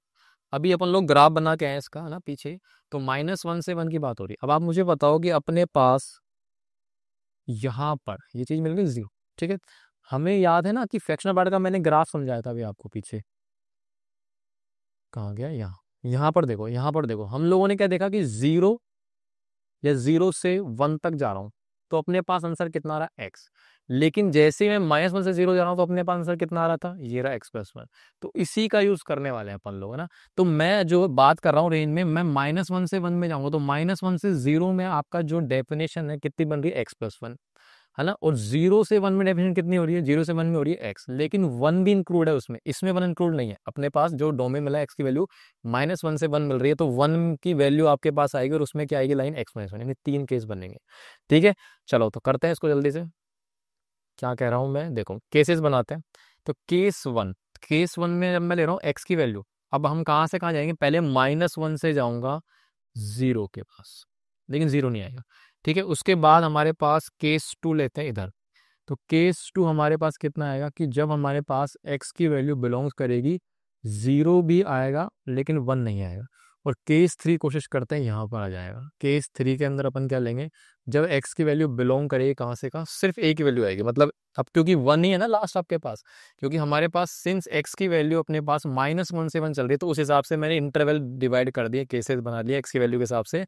तो अपने पास जो है, देखो x की वैल्यू यहाँ पर तो कुछ आएगी नहीं, सीधा 1 आएगी, तो इसमें टेंशन लेनी नहीं है। ठीक है, सीधी एक 1 आएगी। अब आप सोचो कि x की वैल्यू -1 से 1 आ रही, -1 से 0 जा रही है, तो उस दौरान अपने पास जो डेफिनेशन है ना वो कितनी आ रही है, तो -1 से 0 के अंदर अपने पास डेफिनेशन कितनी आ रही है, वो आ रही है x+1। तो यानी कि अपने पास ये जो वैल्यू है यहाँ पर से x+1 की वैल्यू कितनी होगी, ये आएगी ना x+1, क्योंकि फ्रैक्शनल पार्ट ऑफ x से तो लिख रहा हूँ भाई। फ्रैक्शनल पार्ट ऑफ x अपने पास 0 से 1 मल्टी चल रहा है, समझ रहे हो नहीं समझ रहे हो। देखो रुको एक सेकंड रुको, इसको मैं लिख देता हूँ एक बार। भाई फ्रैक्शनल पार्ट ऑफ एक्स आपका 0 से 1 मिनट चल रहा है, हाँ या ना, सही है। लेकिन जब एक्स की वैल्यू -1 से 0 के बीच में आएगी यहाँ पर, तो उस वक्त फ्रैक्शनल पार्ट कैसा रिटर्न करेगा, x+1। क्या करेगा आपका, x+1। तो x+1 ये 1/2, तो क्या ये सही है क्या, देख लो। यहाँ से इसको जब सोल्व करोगे तो -1 कर दो दोनों तरफ, तो -1 करेंगे तो x की वैल्यू -1 से यहाँ पर आएगा अपने पास 1/2 -1, कितना हो जाएगा भैया, ये इसमें कर देंगे तो माइनस आप हो जाएंगे। अब आप इन दोनों को देख लो, इसको और इसको, तो हमारा, एक सेकंड ये क्या हो गया, इनको, इन दोनों का कॉमन रिजल्ट देख लो आप, कॉमन सोल्यूशन क्या आ रहा है। तो क्या आप देख रहे हो -1 इसमें आ रहा है और 0 तक जा रहा है, पर -1 से 0 के बीच में -1/2 आ रहा है। तो इनका जो कॉमन आंसर आएगा ना वो आपका ये आ रहा है कि -1 से मैं जा रहा हूँ -1/2 तक, ये आपका कॉमन आंसर आ गया इसका। ठीक है, इस वाले से तो मिला है। अब केस 2 देखते हैं, फिर सबको मर्ज कर देंगे। तो केस 2 के अंदर चलते हैं, केस 2 के अंदर अपने पास 0 से 1। अब आप मुझे बताओ इसमें जो फ्रैक्शनल पार्ट होगा तो उसकी वैल्यू अपन लोग कहाँ तक लेंगे, वही 1/2 है। लेकिन अब अपने पास 0 से 1 के बीच डेफिनेशन क्या आती है, तो आप पीछे जाके देख सकते हो 0 से 1 के बीच डेफिनेशन कितनी है अपने पास, ये रही x। तो भाई ठीक है, x आ जाएगा। चलो x कहाँ है, x, तो इसका मतलब 0 से x 1/2। अब आप इनका कॉमन देख लो, आ रहा है क्या नहीं आ रहा। तो 0 से 1 के बीच में, ये 0 से 1 है और ये 0 से 1 है, तो इनका कॉमन रिजल्ट क्या आएगा, यानी कॉमन सोल्यूशन आप देखोगे तो इनका जो कॉमन आंसर आएगा ना, इंटरसेक्शन मतलब, तो वो x की वैल्यू कितनी आएगी, यही आएगा अपने पास 0 से 1/2, है ना। दोनों का कॉमन रहेगा 0 से 1/2। ठीक है, तो अपने पास ये आ गया। अच्छा, उसके बाद एक्स की वैल्यू 1 है। अब 1 वाले में डेफिनेशन क्या आएगी, तो अगर एक्स की वैल्यू 1 हो गई तो अपने पास इंटरवल आ गया ये वाला, इसमें रिटर्न आएगा आपको x-1। चलो x-1 आएगा, x-1, ठीक है। यहाँ पर से हम लोग के पास x-1 आएगा और फ्रैक्शनल पार्ट की वैल्यू चल रही है अपने पास 0 से 1/2। तो अब देखो यहाँ पर से क्या सही है क्या, तो जैसे आप इसमें -1 है तो +1 करोगे वो साइड, तो 1 से लेकर चलेगा 3/2 ये आएगा। लेकिन आपको पता है ना x की वैल्यू अपने पास -1 से 1 चल रही है ना, तो इसको आप जब मर्ज करोगे तो इन दोनों का कॉमन रिजल्ट क्या आएगा, तो जब आप इन दोनों का कॉमन लेने वाले हो तो जो कॉमन आंसर आएगा ना वो आएगा x की वैल्यू कितनी, 1। आ गई समझ में। तो कुल मिला के आप इन तीनों का यूनियन कर दो तो आपका जो आंसर आएगा मैं यहाँ लिख रहा हूँ, कुल मिला के जो हमारा आंसर आ रहा है वो आ रहा है कि x की वैल्यू आ रही है आपकी बिलोंग्स टू -1 से -1/2, 1/2 भी आ रहा है, फिर यूनियन, फिर आ रहा है आपके पास 0 से 1/2, फिर यूनियन, फिर सिर्फ आ रहा है आपका 1। तो ये इसका करेक्ट आंसर है, this is the correct answer. ठीक है, बड़ा मशक्कत वाला काम है। ग्राफ का भी यूज कर सकते हो आप, देखो ग्राफ से कैसे यूज कर सकते हो। अगर आपको ग्राफ बनाना आता है ना तो टेंशन नहीं होगी। तो ग्राफ बनाने के लिए आपको पता है ना, झुंझुना वाला ग्राफ है अपना, तो लाइन बना लेते हैं, 1 मिनट रुको। यहाँ से लाइन लाइन लाइन लाइन है शेप, तो ये चीज है भैया झुंझुना। ठीक है, चलो अभी अपने पास है ना, यहाँ पर से हम लोग को देखने क्या बनाना है, झुंझुना। तो झुंझुना का ग्राफ आपके पास 0, झुंझुना इधर आएगा 0, फिर ले लो आप 1, फिर ले लो 2, फिर 3, है ना, फिर -1 ले लो, -2 ले लो, बहुत है, इतने काम हो जाएगा अपना। ये आपका x हो गया, आपका y हो गया। उसके बाद ऊपर आएगा अपने पास 1, फिर 2 तो आएगा ही नहीं, तो इसका झुंझुना वाला ग्राफ कितना आएगा, तो झुंझुना बना दो, ये झुंझुना, ये झुंझुना, बस इतना ही बना दो, ये झुंझुना और ये झुंझुना, ये झुंझुना, बस है ना, इतना ही चाहिए अपन को, क्योंकि अपना -1 से बना है तो अपन को पता है ना x की वैल्यू आपकी -1 से 1 चल रही है, ये आपकी बात है। अब अपने पास है ना, आपको जो रिजल्ट चेक करना है ना वो कितना चेक करना है कि भाई मेरे पास यहाँ पर से x की वैल्यू -1 से 1 ग्राफ है, और आपको यहाँ पर से देखना है -1 से 1 के बीच में फ्रैक्शनल पार्ट की वैल्यू हाफ रहनी चाहिए, मतलब हाफ से नीचे रखनी चाहिए, पॉजिटिव तो आएगी। तो अब भाई y मतलब फ्रैक्शनल पार्ट की वैल्यू अपने पास 1/2 से नीचे आनी चाहिए। 1/2 की एक लाइन बना लेते हैं, क्या बना लेते हैं, 1/2 की लाइन। तो मैं एक लाइन बनाता हूँ फिर से, कलर चेंज कर लेते हैं इसका, ये तो ये मान लेते हैं, ये आपके पास एक लाइन बना दी मैंने, इसका नाम दे दिया मैंने कितना, इसका नाम दे दिया मैंने y बराबर में, अरे ये क्या हो रहा है, यहाँ से आएगा, इसका नाम दे दिया सर मैंने y बराबर में 1/2। ठीक है, तो अब आपको देखना है कि यहाँ पर से 1/2 से नीचे, क्योंकि फ्रैक्शनल पार्ट की वैल्यू 1/2 से नीचे आनी चाहिए 0, मतलब आपके पास कुल मिला के इनके बीच का ग्राफ देखना है। तो इनके बीच का ग्राफ तो आप देख रहे हो ना, बहुत सारा आ रहा है, पीरियोडिक है ये। तो यानी यहाँ पर रिपीट कर रहा है, मतलब तो यानी आपको चाहिए, आपको -1 से 1 का ग्राफ चाहिए, तो -1 से 1 ग्राफ। अब ये वैल्यू जो आ रही है अपने पास, ये थोड़े के यहाँ लिख देता हूँ 1/2। तो आपको यहाँ पर से कुल मिला के देखना -1 से 1 में, तो -1 से 1 के बीच में जो आपका ग्राफ आएगा ना वो क्या आ रहा है, ये 1 दिख रहा है आपको, ये चीज़ आ रही है और एक ये आ रही है ना। ठीक है, यानी यहाँ से यहाँ तक देखना है आपको ना, इसके अंदर देखा नहीं देखा, इसके अंदर आपको देखना है कि ये वैल्यूज देखो, ये चीज आ रही है ना, ये y की वैल्यू, तो इसमें 1 भी आ रहा है, ध्यान रखना। तो ये जो चीज है ना -1 से, ये वैल्यू कितनी होगी भैया, तो ध्यान से देखना ये चीज कितनी आ रही है, ये वाली वैल्यू, ये वैल्यू कितनी आ रही है यहाँ, ये पॉइंट कितना आ रहा है, ये पॉइंट, इस पॉइंट को मैं यहाँ ले देता हूँ, ये आपका आएगा 1/2 है, तो y यहाँ पे कितनी आएगी, x वैल्यू 1/2। अच्छा, यहाँ पर ये वैल्यू कितनी आएगी, तो ये भी अपने पास कितनी, अच्छा ये -1/2 आएगा, इधर माइनस है, और यहाँ पर कितना आएगा 1/2। तो वही तो ग्राफ आ गया, -1 से -1/2, उसके बाद आपका 0 से 1/2 आएगा, उसके बाद ये वैल्यू 1 भी आ रही। तो कुल मिला के आप ग्राफ से ऑब्जर्व कर सकते हो इस तरीके से। आई होप थोड़ा सा ऐसा बन गया ब्लरी सा, पर आप ये समझ जाओ कि अपने पास जो ग्राफ आ रहा है ना वो इतना आ रहा है, ये ग्राफ आ रहा है, ये ग्राफ आ रहा है, और एक 1 आ रहा है। तो कुल मिला के -1 से 1/2 का ग्राफ हो गया, ये -1/2 का, 0 से 1/2 का, ये लास्ट आपका 1 आ रहा है। तो ये ग्राफिकली भी आप चेक कर सकते हो इस तरीके से। ठीक है, चलो आगे बात करते हैं। अब देखते हैं अगला क्वेश्चन क्या कह रहा है। तो देखो रेंज निकालनी है इसकी, है ना, तो रेंज निकालनी है, पर मुझे क्या दिख रहा है कि ऊपर की जो वैल्यू है इसको अपन थोड़ा चेंज कर सकते हैं, x minus greater integer of x, इसको आप लिख सकते हो फ्रैक्शनल पार्ट ऑफ x। नीचे नीचे भी देखो ये चीज लिखी पड़ी, x minus greater integer of x, तो इसका मतलब थोड़ा इसको समराइज कर लेते हैं। तो ऊपर fractional part of x upon में 1 प्लस में फ्रैक्शनल पार्ट ऑफ x हो गया।